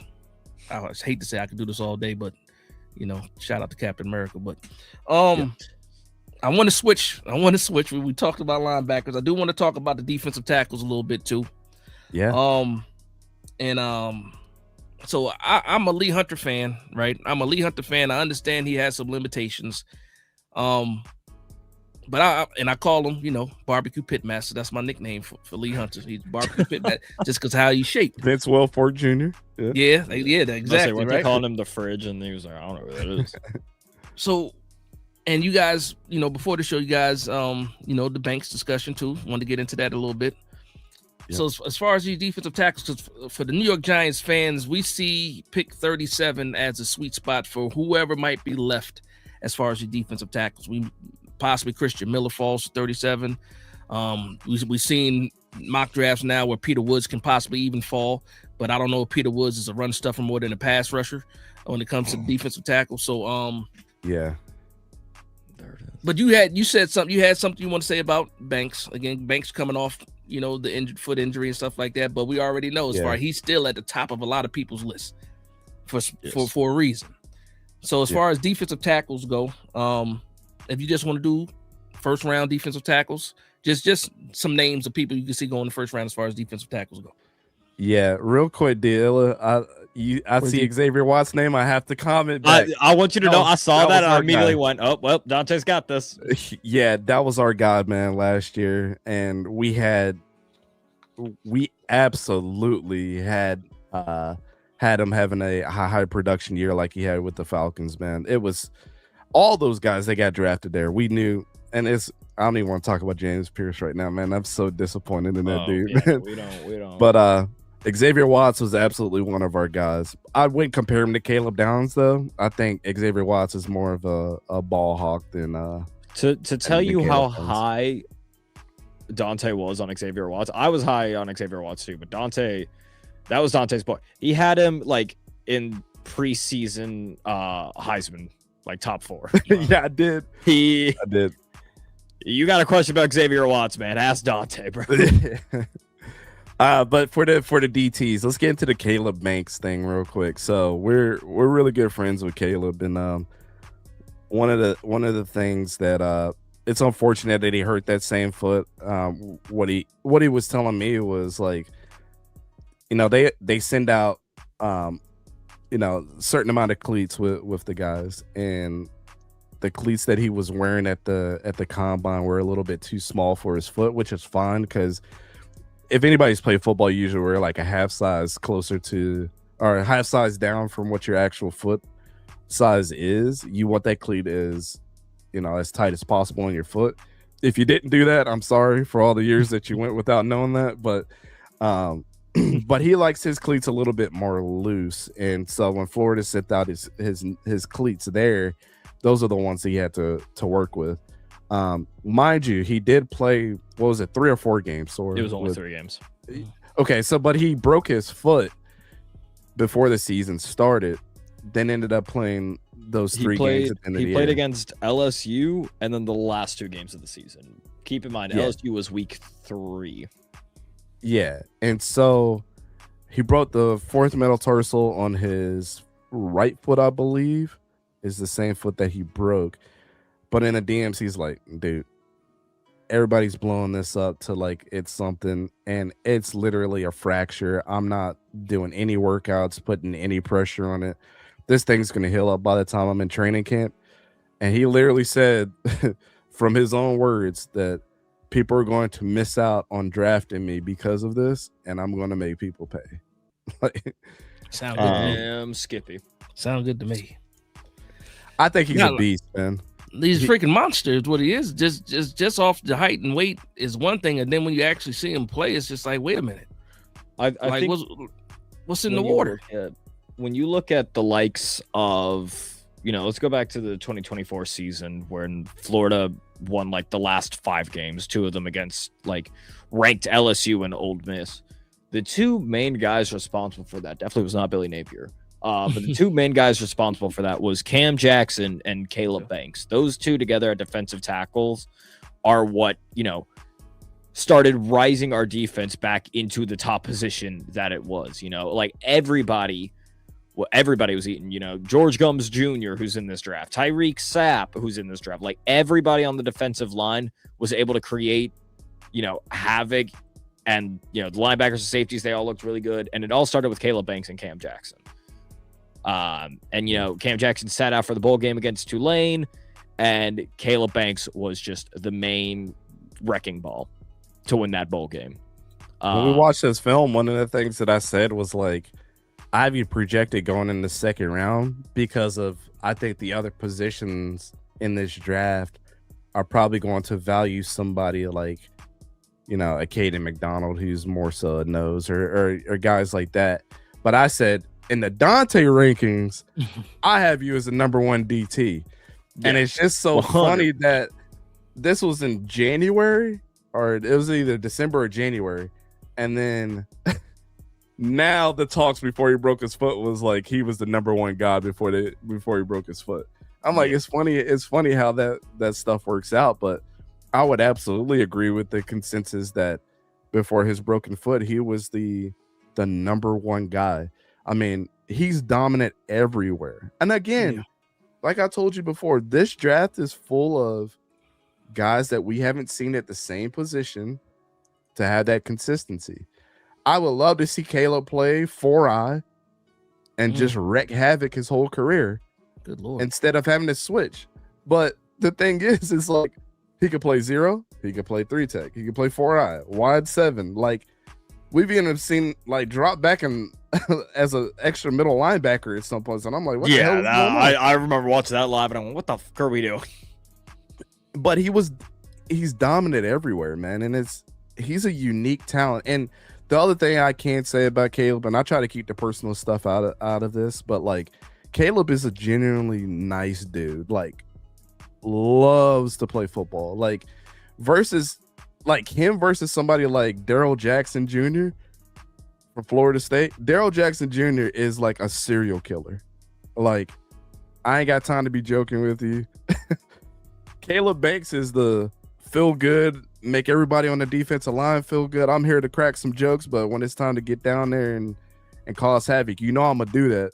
But I'm gonna talk my shit as well when I do it. So yeah, like it's very much like I'll use the example for it as an Eagles fan, but it's very much like when you see the locker room interviews and all the like fun shorts they do with Jordan Davis. It's kind of the same thing with Caleb Banks. Like Jordan Davis, when he needs to lock in, he locks in. But like outside, he's like, I'm just a goofy guy enjoying life. That's also what it is. Again, personal side with Caleb Banks is like, I'm just enjoying life, man. This injury sucks, but it's being blown out of proportion. And again, like you said, I'm about to make people pay. And I'm gonna tell you a secret, guys. Like, I went through the NFL scouting program a couple years ago, and one of the things that people don't understand is there's 5 to 10 scouts on each NFL team, and these scouts go out and they try to learn everything about a player. Literally, they'll bring them in a room and they'll say, "What did you learn about Caleb Banks?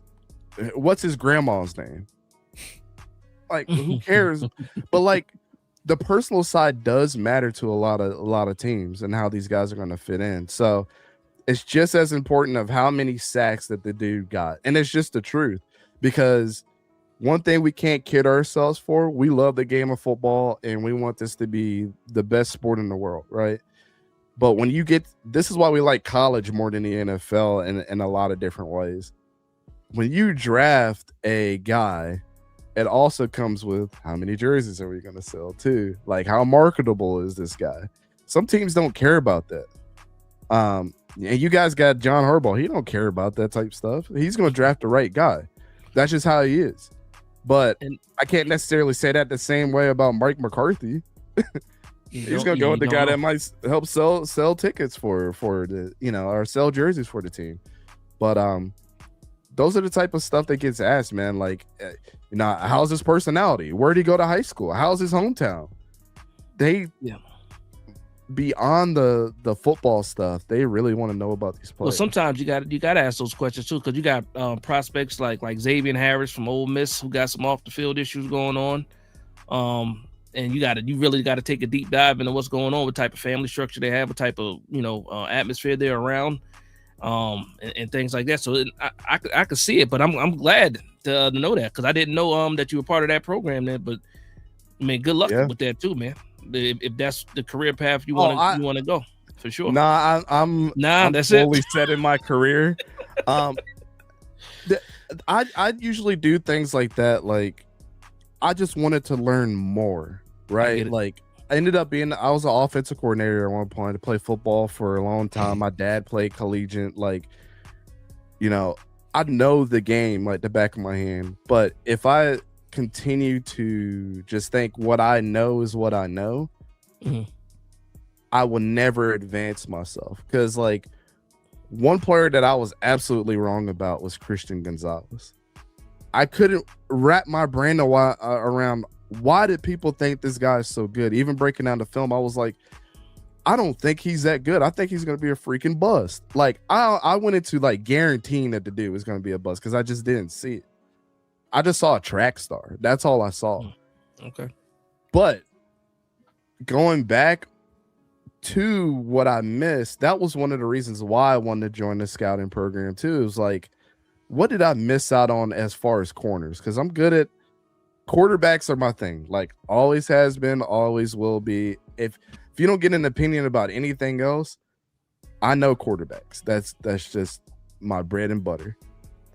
And so at the end of the day, I wanted to know why I missed. And that's why I don't mind being wrong. Like, because I get to sharpen the pencil for the next year and understand where I went wrong the last year. Because you said that, man, before we leave, we got a couple more things to discuss. I remember I had a conversation with you really quickly about the quarterback situation in this draft, and it's an interesting take there. So we're gonna save that for the end of the show. Obviously, I'm not interested in the quarterback at all right now. But I enjoyed that take, and I do want you to share that with people because I want to see if it turns into what it turns to in the chat. But so you mentioned Caden McDonald. You talk about Caleb Banks, Caden McDonald, and then I think that's probably it. I'm just trying to look at my list of names right here. I know somebody. I can see Peter Woods going in the first. You can see Peter Woods going in the first too. I think Peter Woods and TJ Parker and Kate Klubnik and Antonio Williams The whole and Clemson clan. What? Yeah, like all those guys, like, you know, They let a lot of people down. Adam Randall, like all of those guys were a product of a very bad Clemson team this year. If you didn't have Kate Klubnik winning the Heisman, you had him somewhere in the top 3 last year. True. And I've been a Kate Klubnik guy. Like, Sora will tell you, years ago, I was both of us were, man. We were like, I was like, dude, I don't see what people don't like about Kate Klubnik. And then he went off the year after, and people are like, okay, yeah, we see what you're talking about. And then last year, he was like, nah, I'm not gonna be all that great this year. I think Peter Woods was kind of in the same predicament as well. It's just like, my team was so bad that, like, I was playing double duty. Do I think Peter Woods is a zero tech? Now that I've gone back and watched the film over this past week on Peter Woods, I think he's more of like a 2Y, like 3 tech. I think that's where he needs to fit because he's more of a pass rushing defensive tackle than anything. And he's dominant when he's at that. A guy like Dominic Orange, I'm not high on it whatsoever. I don't understand what citrus. I don't understand what people like about him. I don't see it. But then you have guys like Daryl Jackson Jr., like I mentioned before. Look, I'm a Florida State guy through and through. But Daryl Jackson Jr. should be at the top of the list of defensive tackles because to me, he's a poor man's Caleb Banks. And I'm not saying like that he's not good. I'm just saying like if you can't get Caleb Banks and you want a player kind of like him, you go get Darrell Jackson Jr. Let's talk about Darrell Jackson for a second too. Yeah. Again, when you look at him and then you read how much he weighs, it doesn't look like it. Like he might be the best 350 pounder I ever seen in my life. If he's 300, like if he's at like I don't believe what the combine said his weight was, and it's just like, but he's a monster. 6 foot was he? 6'7"? That's physique goals right there with Darrell Jackson Jr. Man, that's like, genetics. If you're a bit, and he like, I got to like sit next to him, like not sit next to him, but stand next to him at the Senior Bowl, and I'm like, bro, just how you look like. I don't know, some damn super villain right now. That was you with Jaheim Bell, bro. Yeah, Jaheim Bell was the same way. I said, who's tackling you, fam? Because you are insanely huge for being a human being. But Darrell Jackson doesn't have a ounce of fat on him, man. He's just a solid dude. Yeah, so when you saw like the 340 or whatever he weighed at the at the combine. Like, what? Yeah, but he's and then the freaking the length of the arm length, and then again I wasn't able to be at the Senior Bowl, but I saw highlights of the Senior Bowl, just the way he was ragging people, and then with those long arms, like the offensive lineman doesn't get a chance to get his hands on him. And I'm like, I don't think he's a big fan of like other people too, because like Keon White was kind of the same way. Like Keon White didn't really. Let me tell you a story about Keon White. This is gonna make you laugh. This is the worst. I'm so upset. Keon White is a serial killer. I don't know. But when we were at the Senior Bowl a couple years ago, it was actually our first one. So this was 4 years ago.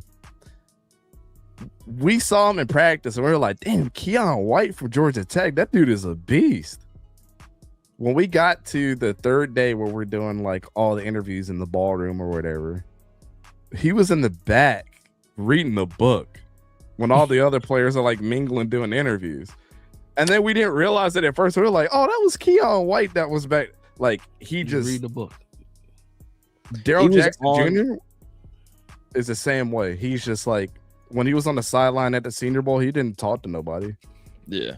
So keep in mind, I'm literally standing next to Keon White, because the way that it is, it's like you've got a wall here, and then you've got like the 2 doors off the side. So we're near the back. We're setting it up because it's our first year. We're kind of like trying to figure out this whole thing, because I think it was media day was the first day that year. So literally, right. I thought he was just. I didn't realize he was a football player, because he's like laying down, his back's against the wall, and he's just reading a book. And I'm like, I'm trying to not like trip over him because his legs are out. So I'm like walking like past him, all that stuff. I just thought that he was just reading a book and he was just a fan. And then I think one person like recognized who he was, grabbed him, got done with the interview, went right back to the wall, continued reading the book. I was like, I didn't know who this was. I just thought it was just a really big dude. Pause. Yeah, but that's who Darrell Jackson reminds me of. It's just like he don't talk to nobody. He just goes out there and does work, and he's got that serial killer mentality. And there's a team that's going to be out there and likes that. Like they're going to like the fact that he is just straightforward. I just want to go play ball. I ain't got time to be everybody's friend, and I'm going to just outwork everybody. Yeah. I mean, with the physique that he has, I mean, you know what I'm saying? Greek god. Yeah, I will say one defensive tackle that, I didn't know much about because, he played at Southeastern Louisiana. But Caleb Proctor. Yep.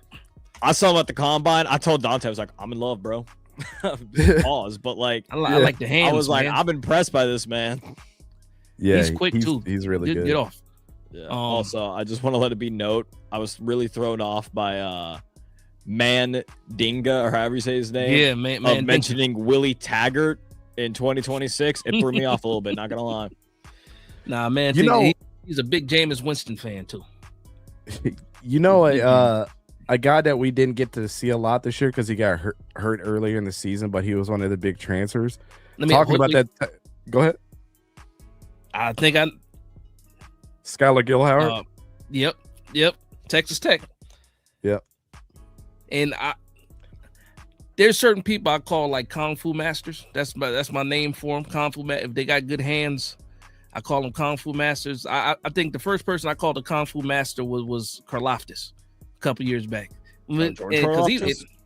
That's my guy, bro. And it was all like, the handwork. I come up in the era where Kung Fu movies were big and all other stuff. So I'm like, man, some of these guys like great hands. The Kung Fu masters. That's what I call them. But I'm glad you're going to talk about them. Go ahead, talk about Skylar. Yeah, Skylar Gilhoward is man. I just wish that he didn't get hurt. He keeps dropping too in the rankings. Like he's dropping. Yeah, and I'm not really sure why outside of the injury. I haven't checked on it in a while, but like I just remember when Lee Hunter and Skylar Gilhoward's name was together, we were like, man, Texas Tech's gonna be insane, and they spend a lot of money for their players. I mean, how much did Brendan Sorsby get paid? Like $7 million to come there. So yeah, they pay a hefty amount for those players to come there. But Skylar Gilhoward was one of those guys, like you said, just like always moving, always trying to. I mean, he's like Peter Woods in a lot of different ways, to be honest with you. And so again, it's just like Caleb Banks having, Daryl Jackson Jr. If you can't get him, you get him. I think Peter Woods is the same way. Like if you can't get Peter Woods, then you go get Skylar Gilhoward. Like they comp with each other so well in their skill set. And I would love to see a lot of these teams like big boards, like at the end of the night, just to kind of see like, did that trend continue? Like, man, we missed out on Caleb Banks, but we went and got Daryl Jackson Jr. instead because he's the guy that we compared. So what's your idea of three techs that are under 300 pounds? Slightly. Because I know Skylar Gill, they had him listed slightly under 300 pounds. If I'm not mistaken, it was like reports that Peter Woods lost a lot of weight too. And ended up weighing under 300 pounds. But for me, like the perfect three tech for me, love Leonard Williams. I love Leonard Williams.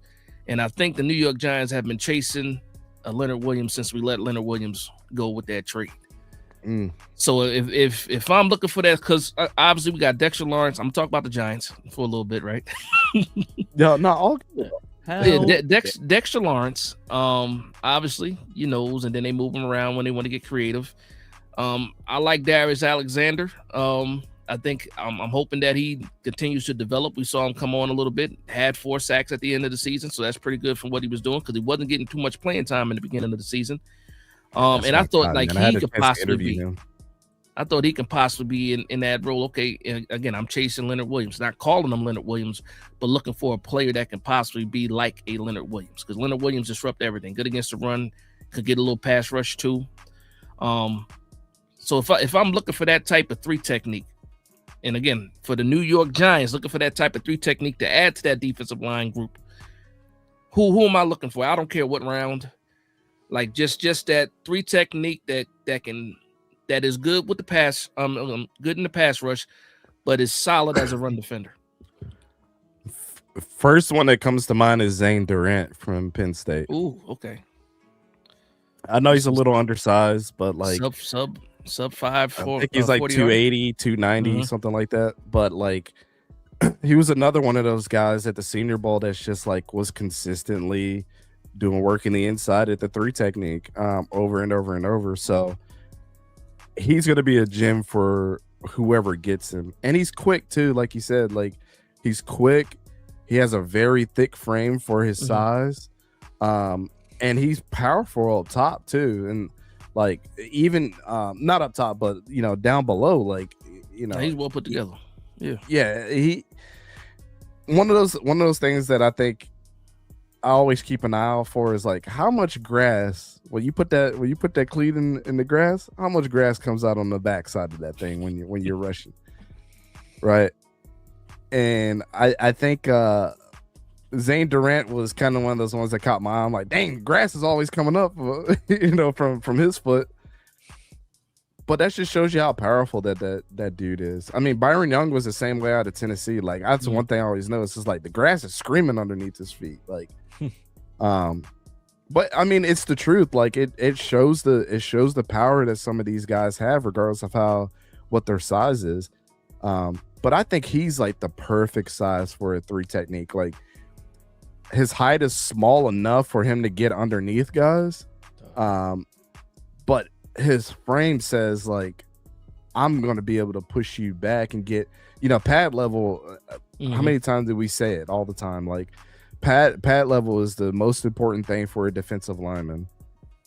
And he just gets, what are you going to do with a guy that just can get lower than you too and has that power? So, it doesn't take much for him to get lower than you either. No, because of his height. I mean, 6'1", 6 foot, 6'1", something like that. Yeah. Yes. So Zane Durant I would say, is the perfect. He's going to be a gem for whoever he goes to, man. I think he's going to have a long career too. Yeah. I was going to say Grayson Holton from Oklahoma. Ooh, okay. Also another undersized guy, but like 6'3", I think 290 something. But the thing is, and especially if you pair him with, you saw with like R. Mason Thomas having the edge where, people are kind of focusing on that. He's able to just kind of squeeze his way between, he being Holton, is able to squeeze his way between guards and the center. And, you look at what the Giants have at the edge rusher, Thibodeau for the time being, Burns, Abdul Carter, where a lot of the focus is going to be on that. If you kind of just leave Grayson Holton to just kind of squeeze off the guard and just kind of, the maneuverability around him is, I think, kind of his key strength. And again, he's able to kind of squeeze through whichever gap, A, B, whatever. I don't know. I think he's kind of going to be a gem. I like it. I have a hot take. I have a hot take for you. Let's go. The best 3 tech doesn't play defensive tackle in this draft. Okay. Hold on. Auburn? Nope. Okay. Who we talking about? I can't stand Kelzer. I was thinking Folk. Okay. He's a day 3 guy in my book, but that's just me. Ruben Bain is the perfect 3 tech. Let me you know what his comp is to me, Dash? And when I say this to people are like, oh, yeah, I can see that. Geno Atkins from Cincinnati. You have told me this before, yes. Let me tell you something about Ruben Bain. I am a big fan of Ruben Bain. He, like, despite the type of, our front, I want to believe that Ruben Bain can play the 3 tech. Like, I want to believe that so bad. And early on in the draft, like, I've been on the Sonny Styles thing for a long time. But but I've been trying to force somebody that we can add to this defensive line because of what we're lacking. And Ruben, like, I've been talked out of it because like he can't play it. The weight is, and it's not the arm length, not the skill set. It was strictly saying that his weight, he couldn't hold up playing the 3 technique. Well, I'm like, can he shade just slightly outside to like the 4 high possibly? Does that make sense for him? And I'm just like, because I think he can do it. And that's probably the only thing that could possibly get me off of the Sonny Styles thing because of what he can do against the pass and what he can do against the run. But yeah, it's all about what Ruben Bain is willing to do as well. Okay. So like, I mean, if he got drafted to a team, and they're like, you're gonna play 4-eye, 3 technique to 4-eye. Are you good with that? I don't think Ruben Bain has an ego. He just wants to play ball. But I think he had the perfect combination of size and everything for college ball. But I think after his first, I would love to revisit this and say, what is his weight though? I'm not, because did they even get a weight on? 270. Yeah, 60, man. 270. Yeah, I mean, he's a big dude to play edge. Like, it's yeah, true. I mean, because you have like David Bailey and those guys that are like 250, but then Akeem Mesidor is like 280, but like he's definitely a better pass rusher than Ruben Bain. I mean, it's just it's so hard to determine, but like every time I see Ruben Bain play, I'm like, dude, he would be so dominant in the inside, playing 4-eye or something like that, because looks like he has a skill set. But when you're playing in college, lining him up on the outside is a cheat code. But in the NFL, I don't necessarily think that that's going to happen when let's say Penei Sewell and him are going toe to toe. Yeah. On the, I don't know if that's going to work. But if he was playing inside with some of those guards, like Timmy Jernigan. Yeah, shout out to my man Deal. He says, big fan of Ruben Bain. If we had him on the right side and Burns on the other, that would be the closest combo to Tuck and Osi that we've had since then. Power edge, speed edge rusher on the other. Deal, I like Ruben Bain a lot, Deal. And I didn't think you were going to say that. Because when you said that, I'm thinking somebody that could possibly be just a little bit undersized and listed as an edge rusher and not a defense, and that's why I went to Kendrick Folk, like, because size wise, 285 pounds. Kendrick Folk should play linebacker. He really should. He should slim down as much as possible and play linebacker, because I grinded his tape out, I believe, on Monday, and I'm like, I don't see this dude as an edge whatsoever. But when he plays the run, he's really good at playing the run. So to even have this dude listed as an edge rusher is hilarious, because he's so lazy. It's like the bad parts of David Bailey is Kendrick Falk when it comes to edge rushing. No, because obviously, like I said, for the Giants, we got pick 5. And then for me, there's a couple of names, and then I'm willing to trade back after that if they're not there. And then Ruben Bain was high on my list earlier, and like I said, I kind of talked myself out of it because of the weight. And he could probably, like, where does he even have a role in this 3-4 scheme? I think he goes to the Titans, man. Like, I think it makes sense for him to go to the Titans. Yeah, me too. And you know, could you imagine him playing opposite of Garrett on the Browns though too, like in that 4-3? That'd be nice. I could see that too. The only reason I say the Titans is because everybody that goes to Robert Saleh does well, and then like from a depth standpoint too, like I don't think Robert Saleh got enough credit for he lost everybody on that defense, and they still made the playoffs and still were a top team. It was insane. And people could say, Kyle Shanahan all they want to, but like they lost a lot on that defense and were still good. But the one thing I will say is Cam Ward is their quarterback, and who did he play with last year? He's gonna ride for his boy. Like, they've already asked Cam Ward like a bunch of decisions. Oh, that's what you meant by Miami. I thought you were talking about like receiver wise. I was gonna say, don't be dissing Chim DK now. Hold on. No. I see what you mean now, but yes. And I mean, you raise a good point though. Same thing happened with Restrepo last season. Restrepo would have never been on that team if Cam Ward wasn't there. Just true. And I love Restrepo. Like, we thought that he should have been drafted, but if you go undrafted and you go to the same team that your former quarterback in college was on, and then you get a chance, like, you already know what time it was. So that's my belief on like why Ruben Bain would go to the Titans.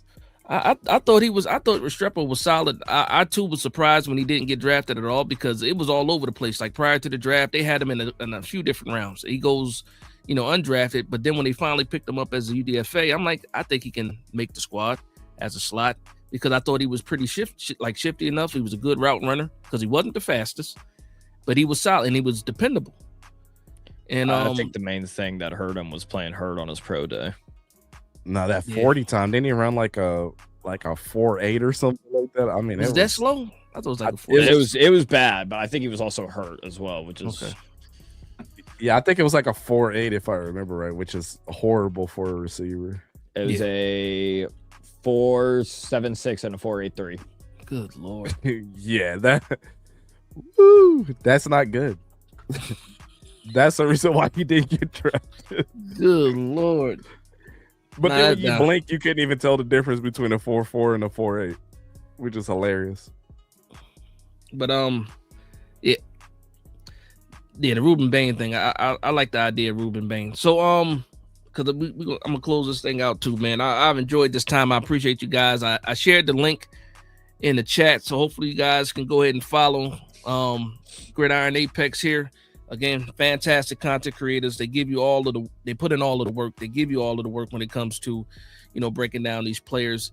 And just make sure you've eaten because these guys will go on forever. So make sure you got something and you had some breakfast or whatever. Because I can sit there and watch it all day. Yeah, I mean, we just don't like the point. I think what makes our channel unique is like we'll watch the full game.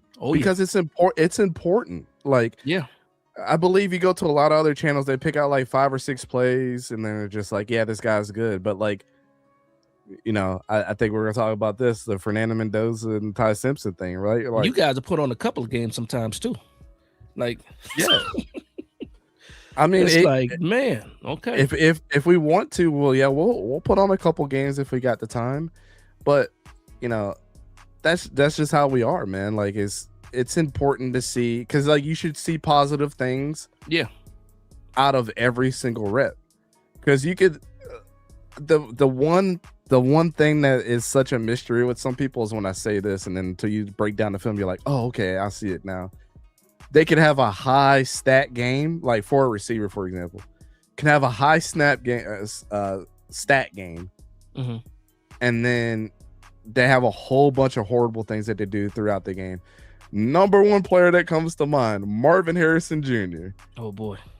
Okay. And our opinion towards the end of the season changed. We're like, man, Malik Neighbors might be the best receiver now. I think we ended up saying that. I think by the end of before the draft started, I think we did end up having Malik Neighbors as our number one. I think so too, but I'm not sure. The thing about Marvin Harrison Jr. is he was so talented in college, but like that man would not block. He would stand there. If the ball wasn't coming to him, he would just. And I'm like, bro, you can't play like this in the NFL. There was also no selling or anything. Like not even like selling that it's gonna. He's just like kind of stood there and just like hands on his hips, like, yep, there you go. Well, what I like about when you guys do watch the film watches, man, is and I'll take the Sonny Styles one. You're watching Sonny Styles and you'll be like, well, let me see what Caleb's doing on this play. It's like, where did he come from? And then you start breaking down Caleb Downs too, and I'm just watching like I'm getting 2 for 1 here.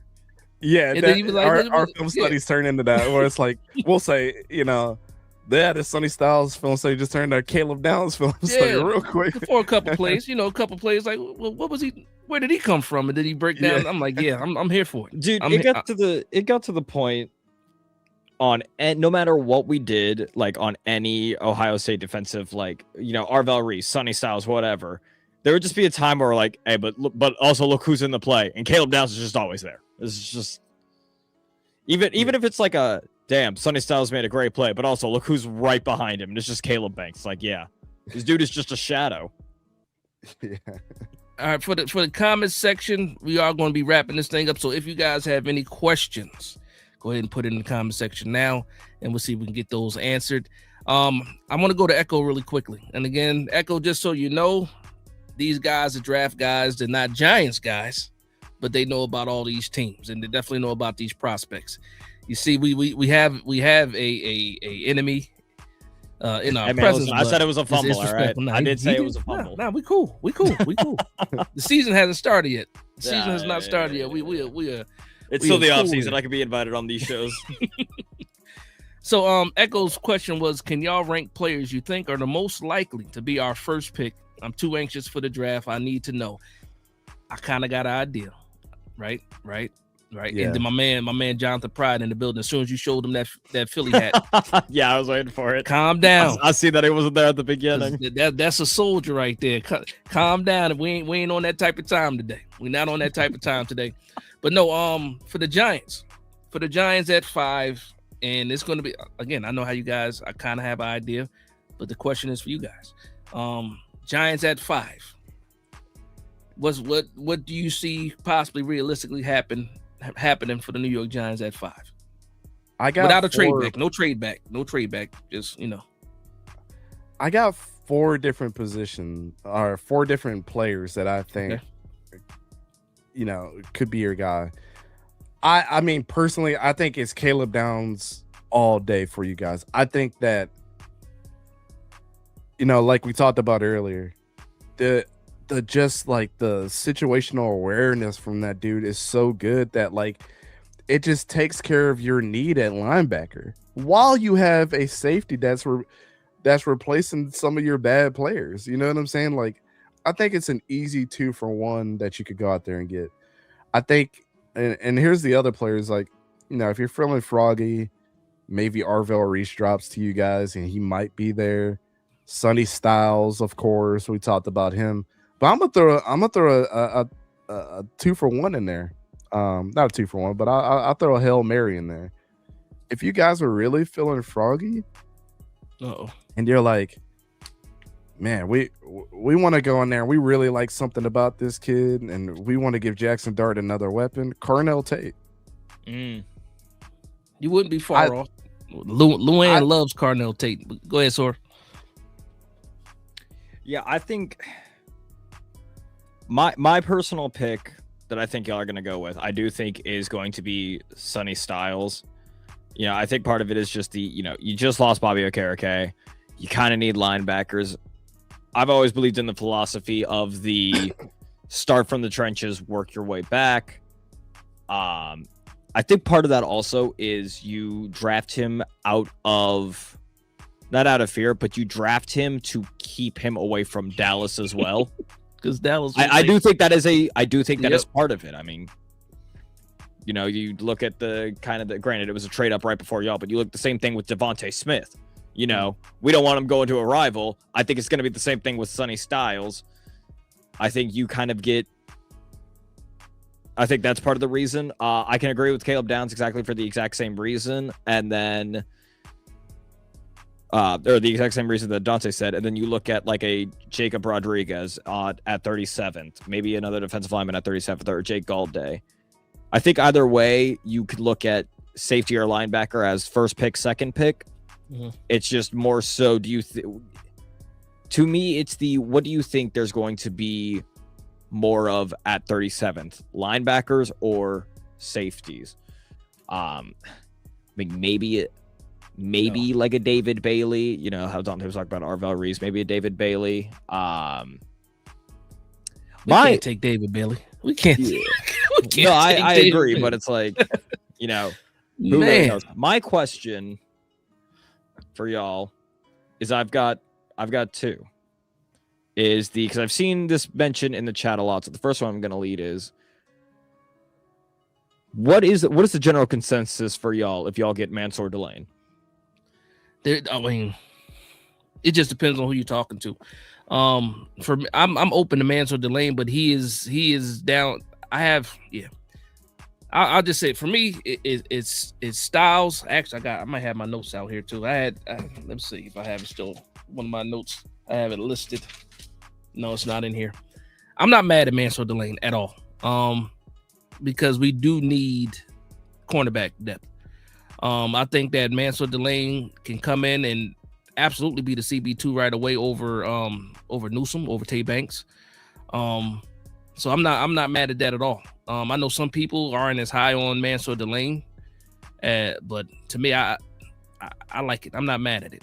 But yeah, I've seen all night in the chat a couple of people mention Mansour Delane, and I feel like that's the first time really since like the season was still going on and y'all were like top 10 picks of talking about Mansour Delane. Okay. Okay. Yeah. So yeah, I just haven't heard that since. Very quickly, how do you guys feel about Mansour Delane? I think the best part of LSU's defense last year was AJ Halsey and Mansour Delane, in my opinion. I like Halsey too. Safety. Halsey's awesome. I mean, when we watched it, we were like, yeah, he's again not the sexiest of players, but like he plays downhill better than a lot of safeties in this class. Like I actually mocked Halsey in the second round. I went Sonny Styles and then Halsey in the second round, and people threw tomatoes at me. Like, he's better than Emmanuel McNeil Warren. He's better than a lot of those guys. Okay. If the Giants did Styles and Halsey, good on y'all. I would be pissed. Well, somebody mentioned earlier too, man. I didn't know you guys had, was it 2/3 and 2/4? And I think this is a good, the Eagles, right? Plus, we've got 2/3, like 3/6. That's why I fully see for the Eagles making a trade up, especially if guys start dropping. Which I mean, obviously guys are going to drop, but like if certain players start dropping, like a Thielman or whatever, and you trade with Detroit to jump Minnesota, who also needs a safety. Like, so have you mocked Thielman to Minnesota as like the replacement? Yeah, for, almost every time. Almost every time, man. Whether I want to or not, bro, it just doesn't make sense. It's like Caleb Downs, and then there's a couple steps down, and it's Dylan Thielman, and then there's a big drop before you get to AJ Halsey. Like, we literally think Caleb Downs and Dylan Thielman they're the two best in this class. Yeah, and it's kind of like we talked about it as well. It's like all three of those guys are good at their own separate things. Yeah, Dylan Thielman is your do-it-all pass coverage guy. You already know what Caleb Downs is about. Like, can do I don't even know where anything. Thielman came from. Like, obviously I know where he came from, but like going into the season, again, it could just be me not being that thorough with it. Like, he popped up out of nowhere for me. Yeah, he was on Purdue for a couple of years, and that's where I first noticed him. Okay. Yeah, he was a beast at Purdue. I mean, had like some really big games there. I want to say he probably had bigger games at Purdue than he had at Oregon, because Oregon's team was all right as well. He's gonna get known for that interception to seal out the game against Penn State. So, so I got another question from Man Dick. It says, "Who is the best HBCU player in this year's draft?" That's a good question. I haven't taken a deep dive in HBCUs this year. I haven't. So, do you have one? No. Yeah, I haven't either. Usually I pay more attention to it before I get to this point in time. Mm-hmm.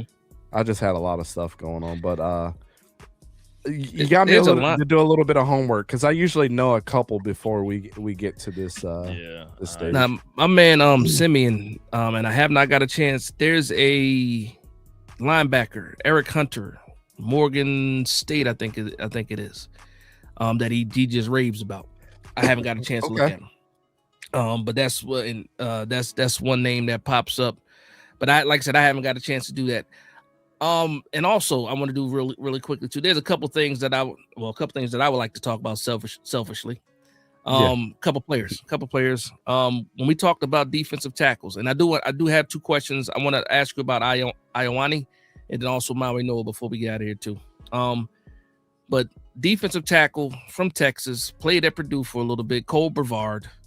I like Cole Brevard because I think he's like the best friend to a linebacker as far as keeping those guards from getting them. Like, he doesn't do, he's not flashing that way, but he's a gap plugger, and he allows your linebackers to run freely. So how do you guys feel about Cole Brevard? And I think he's a day 3 pick, in my opinion. If I remember, Cole Brevard had I want to say it was against Ohio State. I remember him playing like really, really well. Fun fact, I think that defensive line coach that was at Texas ended up going to the NFL, if I remember right, to I can't remember who it was. I think it was like the Cardinals or something like that. But that defensive line, I mean, those guys throughout the year, Byron Murphy and all those guys are not Byron Murphy. Yeah, Byron Murphy. Tavondre Sweat, all those guys, like, it's the same type of pedigree. He's more Tavondre Sweat than he is Byron Murphy for sure. Yeah. Shout out to Moro Ojomo. Moro Ojomo. We fell in love with that guy. I still can't believe he fell to the 7th, bro. Yeah, it's nasty work. But yeah, I agree with you. I mean, Cole Brevard, you just got to know what you're getting with him. Gap plugger, he's not going to rush the quarterback, but if you need somebody to stop the run and move people around, he could definitely do that. So you catch him on day 3, somebody's going to be real happy. Not the sexiest pick, but Yeah, no, exactly. It's you don't need not it, at all, yeah. but just functional for if you want your, somebody to plug the gap and allow your linebackers to run freely. I mean, it's for me. I like I said, is it old school possibly? Because a lot of people when they look at defensive tackles, it's like, okay, who's a defensive tackle that's getting the sacks or tackles for losses? When we already know when it comes to defensive tackle, what's your first assignment is to what? Make gap integrity and all that other stuff. So Yeah. For me, I'm like that.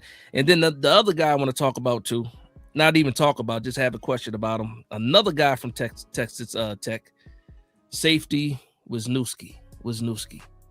How do you guys feel about Wisniewski, man? Texas Tech, Cole Wisniewski. I still got to do a little bit more work on him, to be honest. It's the size that intrigues me. Pause, because 6'4", I know 220. he's a big dude. Yeah, he's a big dude. I think I'm almost done with their group. He's just one of those ones that I haven't gotten to yet, because I've gotten to like the DJ Pings, okay, and the Jalen Huskies and those guys. But yeah, I'd have to get back to you on that one. I know he played really, really well for them. I mean, all those guys at Texas Tech really, really did. But yeah, I know Cole had a really good year as well. He's probably going to be overlooked, but yeah, the size does intrigue me. I mean, the bigger the better at safety, especially if you can, come downhill as well. Yeah. And I probably this will be the last question. What's your best round 4 D tackle? So we got to hope they fall to the 4th round, but just a projection of somebody that to be available early day 3. Yeah, so I had, because I didn't know if we were going to get to it, so I typed it in the chat, but I really like Devontae Capehart from Clemson, and then again, as I mentioned him, Team Keenan. Okay. I think, again, we've kind of stated the best, like, pure nose tackle is going to be Tim Keenan. Roll Tide. Trying to think. And I only did say Caleb Proctor because I think he's going in the 3rd. Probably Nick Baird from South Carolina. Who'll be really, really good. I mean, South Carolina and Texas A&M's defenses over the last couple of years remind me so much of each other, where it's just killers on top of killers on top of killers that come out of there. And he's another one of those guys that can do everything really well. So, I mean, he's huge too, 6'3", 322, I believe it was. Like, yeah. But yeah, he doesn't need a lot of those guys around him to be great. I mean, I would say Tim Keenan too. Like, I think Tim Keenan is going to be overlooked, and then he's going to become Vita Vea in the league. Yep. So wow. Okay, I like it. I'll take it. Immovable, right? Vita Vea. Mm-hmm. Yeah. All right, fellas. Like I said, I appreciate you guys for hanging out with us, man. Bringing all your draft knowledge, prospect knowledge. Again, if you guys have not had a chance to check out Gridiron Apex, make sure you guys do that. I did drop the link in the comments. What was the quarterback hot take that you were talking about? Oh, yeah. See, I'm glad. All right. Let's get to it. Okay. And now, if I'm trying to remember now.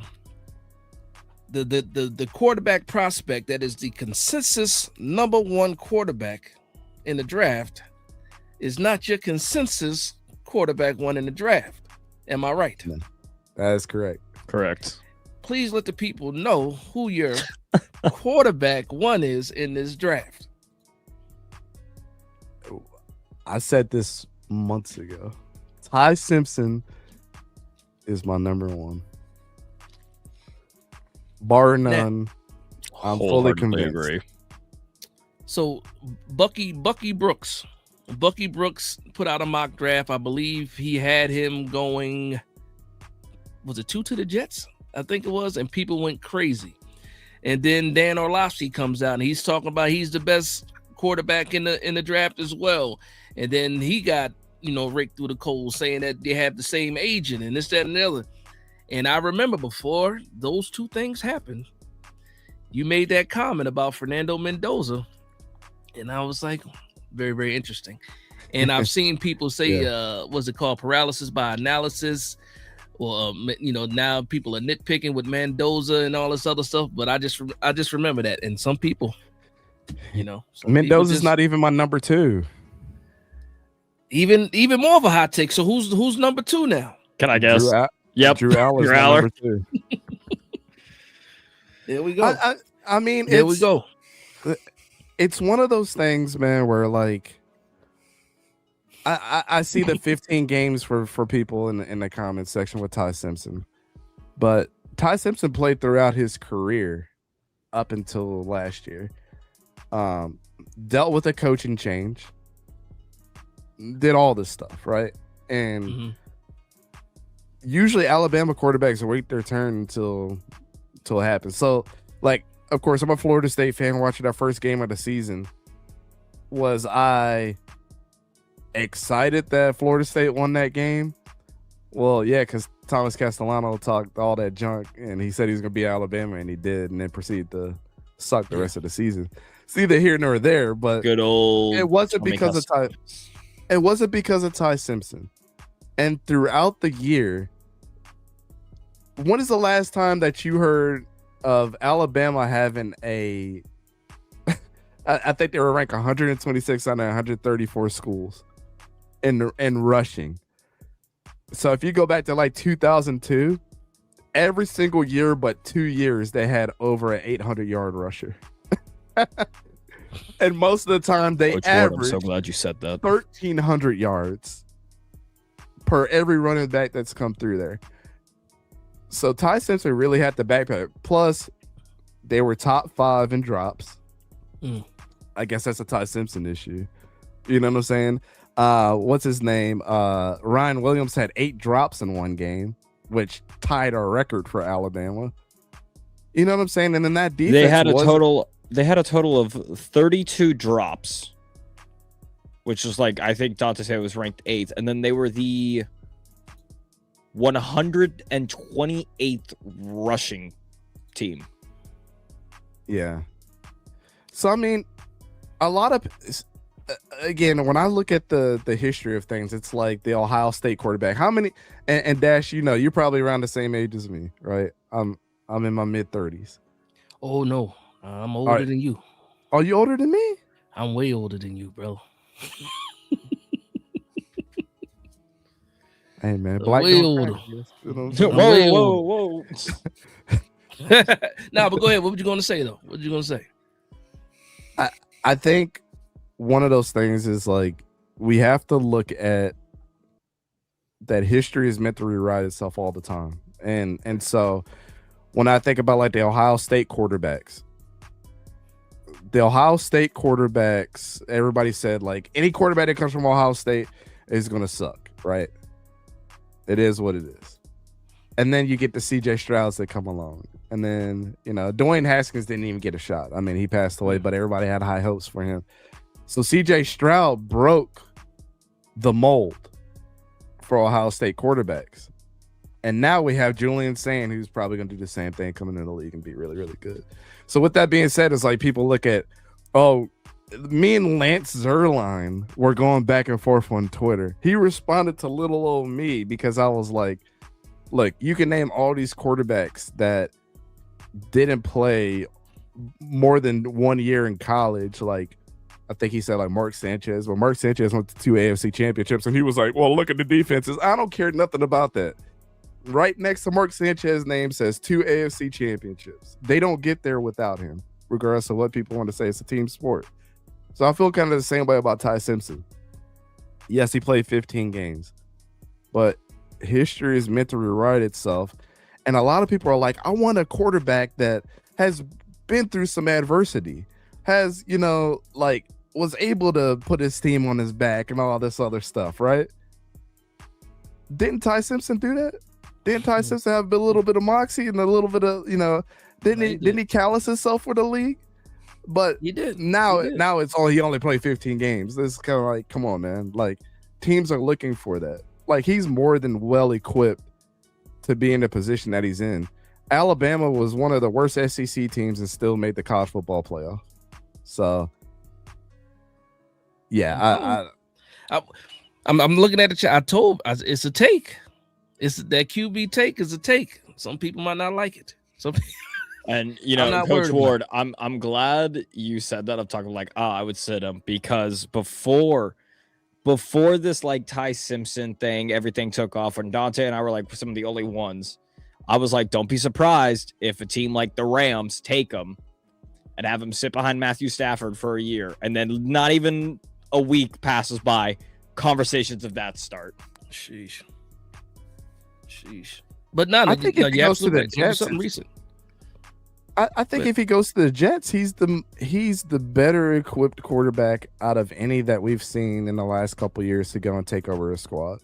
Because like you can even go back to the Geno Smith days. It's like he didn't really. They were good at West Virginia, but I wouldn't say that he carried their team like Ty Simpson did, or Zach Wilson and all the rest of these guys. Like, I mean, the knock is going to be 1 full year starting. Because he was at Alabama forever. And then he finally got a chance to start, and like you said, he looked good. There's a lot of good tape on him. But again, I think that would be turning the draft on his head. I wouldn't mind it. I wouldn't mind seeing it just for the viewership I and think entertainment. He doesn't get past the Jets at 16.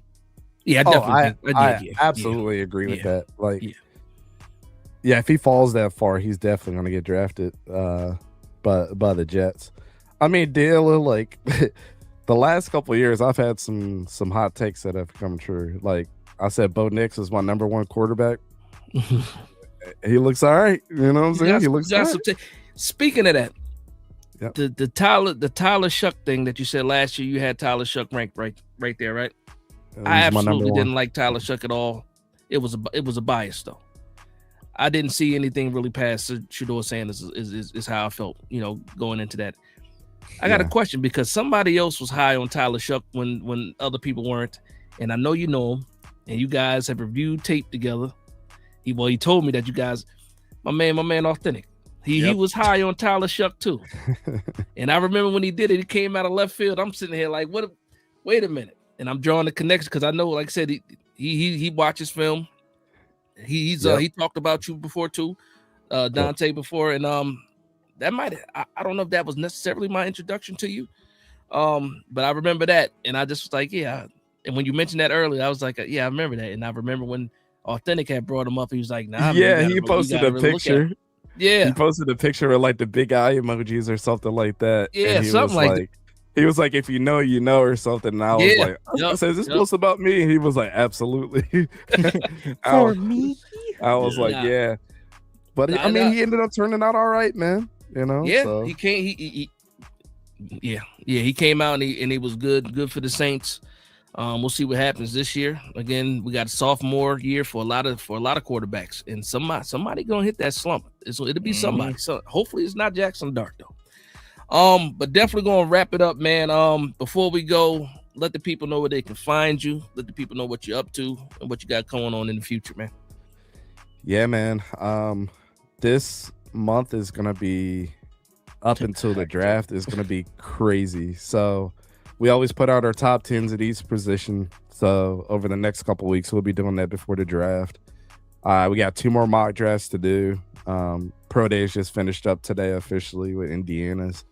So we'll be doing the mock draft Saturday. And then Saturday or is Friday the mock draft?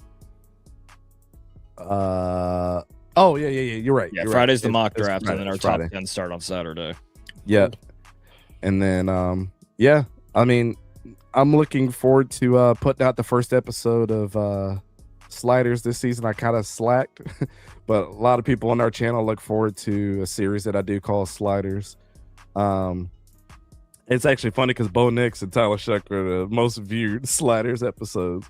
So I'm, super proud of that. But we don't want to talk about some other guys on Sliders. Yeah. So Ty Simpson will be the first one that I do, and it's basically, I wanted to think of a way to create a video that was high quality, that gave you a different perspective to like a draft guide. It's usually anywhere from like 20 to 30 minutes, but I handle it in a way like, like the slider scales like on Madden where you can. Mm-hmm. So basically I put there's 4 different attributes that I have per position. So if I'm talking about Ty Simpson, it'll be like arm strength, all this other stuff. And then basically I'll have it on a 100-point scale of like where I think everything is. Okay. But first we break down who the player is from like even their high school to their college career to where they are now, where I project them. Then we break down each skill that they have, and then we break down the like a couple plays on film of like why I think it. And then at the end, I kind of give you like their comps and everything. So it's a nice little like little fun way to go in there and digest something really, really quickly without having to know you know, everything about like the X's and O's and stuff like that.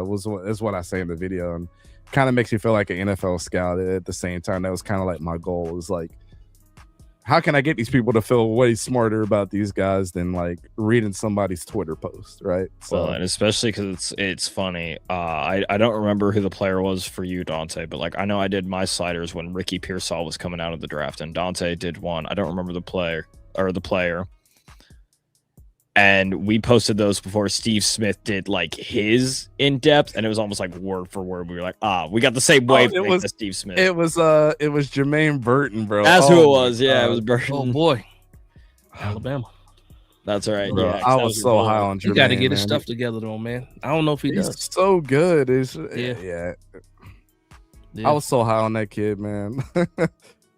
And everything that comes out of Cincinnati, everybody was too. T. Higgins and Jamar were like, this dude could have been the next guy, and he just screwed it up. Yeah, I don't understand, but yeah it's funny because Steve Smith did start talking very positive about those guys too, and it's like and like it was almost like said the exact same points we did, but our videos came out first. Yeah, I mean, but like when things like that happen, man, is not necessarily validation, but it's good. It's cool to see that somebody else is thinking the same way that you're thinking, and being that is somebody like and Steve a former Smith, pro, especially a Hall of Fame receiver, who played the receiver role, and you know, who was it? He called out like Cooper Kupp when you know Cooper Kupp was coming out too. It was one of those names. But you didn't get a chance to finish though, because we started talking about the slider shows and stuff like that. Oh yeah. Let the people know, you know, where they can find you. Yeah, on YouTube, man. Literally, if you go into Google and type in Gridiron Apex, all our stuff should come up. Man. GridironApex.com is where I have all my draft guides that I've done this season. I think I've done 12 of them so far. So, including your boy Caleb Banks and Daryl Jackson Jr. and Arvell Reese and both quarterbacks, Ty Simpson, Fernando Mendoza. I think I did Drew Aller on there too, which has the clips of the all 22. So it's not just for show. Like I go in there and I watch every single snap and break it down for you guys as well. So I think it's a pretty good read. I think a lot of people find value in it. So, but I appreciate stuff like that. Again, when it comes to this time of year, it's not for everybody for sure.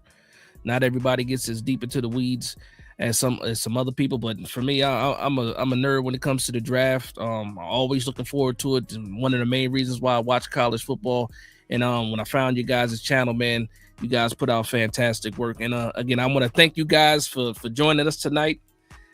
For the people out there that didn't know, this was supposed to be scheduled for an hour. You see where the mark we at, 2 hours, and we probably go for another 2 hours. But I didn't eat dinner yet, so. I just want to say again, appreciate you guys for hanging out with me, man. For me, I enjoyed the conversation. I got a couple more series, man, but I would love to have you guys on again after the draft, man, just to recap some stuff too as well. Oh yeah, definitely, man. Sure. Like we're always down to talk ball. So yeah, no, I hear you, and I appreciate it. But you guys have a good night, man. Yeah, you too, man. For sure. Appreciate you. All right, everybody, we're going to close this thing out. I appreciate everybody for vibing with us. Fantastic episode, first in the series, BigDash Draft Talk with the guest Gridiron Apex. We got another show next week. I got football game plan. Mr. Emery Hunt will be joining us next Wednesday as well. But with that being said, I want to thank everybody for vibing with me. Please like, comment, and subscribe. And from one Giants fan to another, this is BigDash Knows Big Blue Nation. Let's go.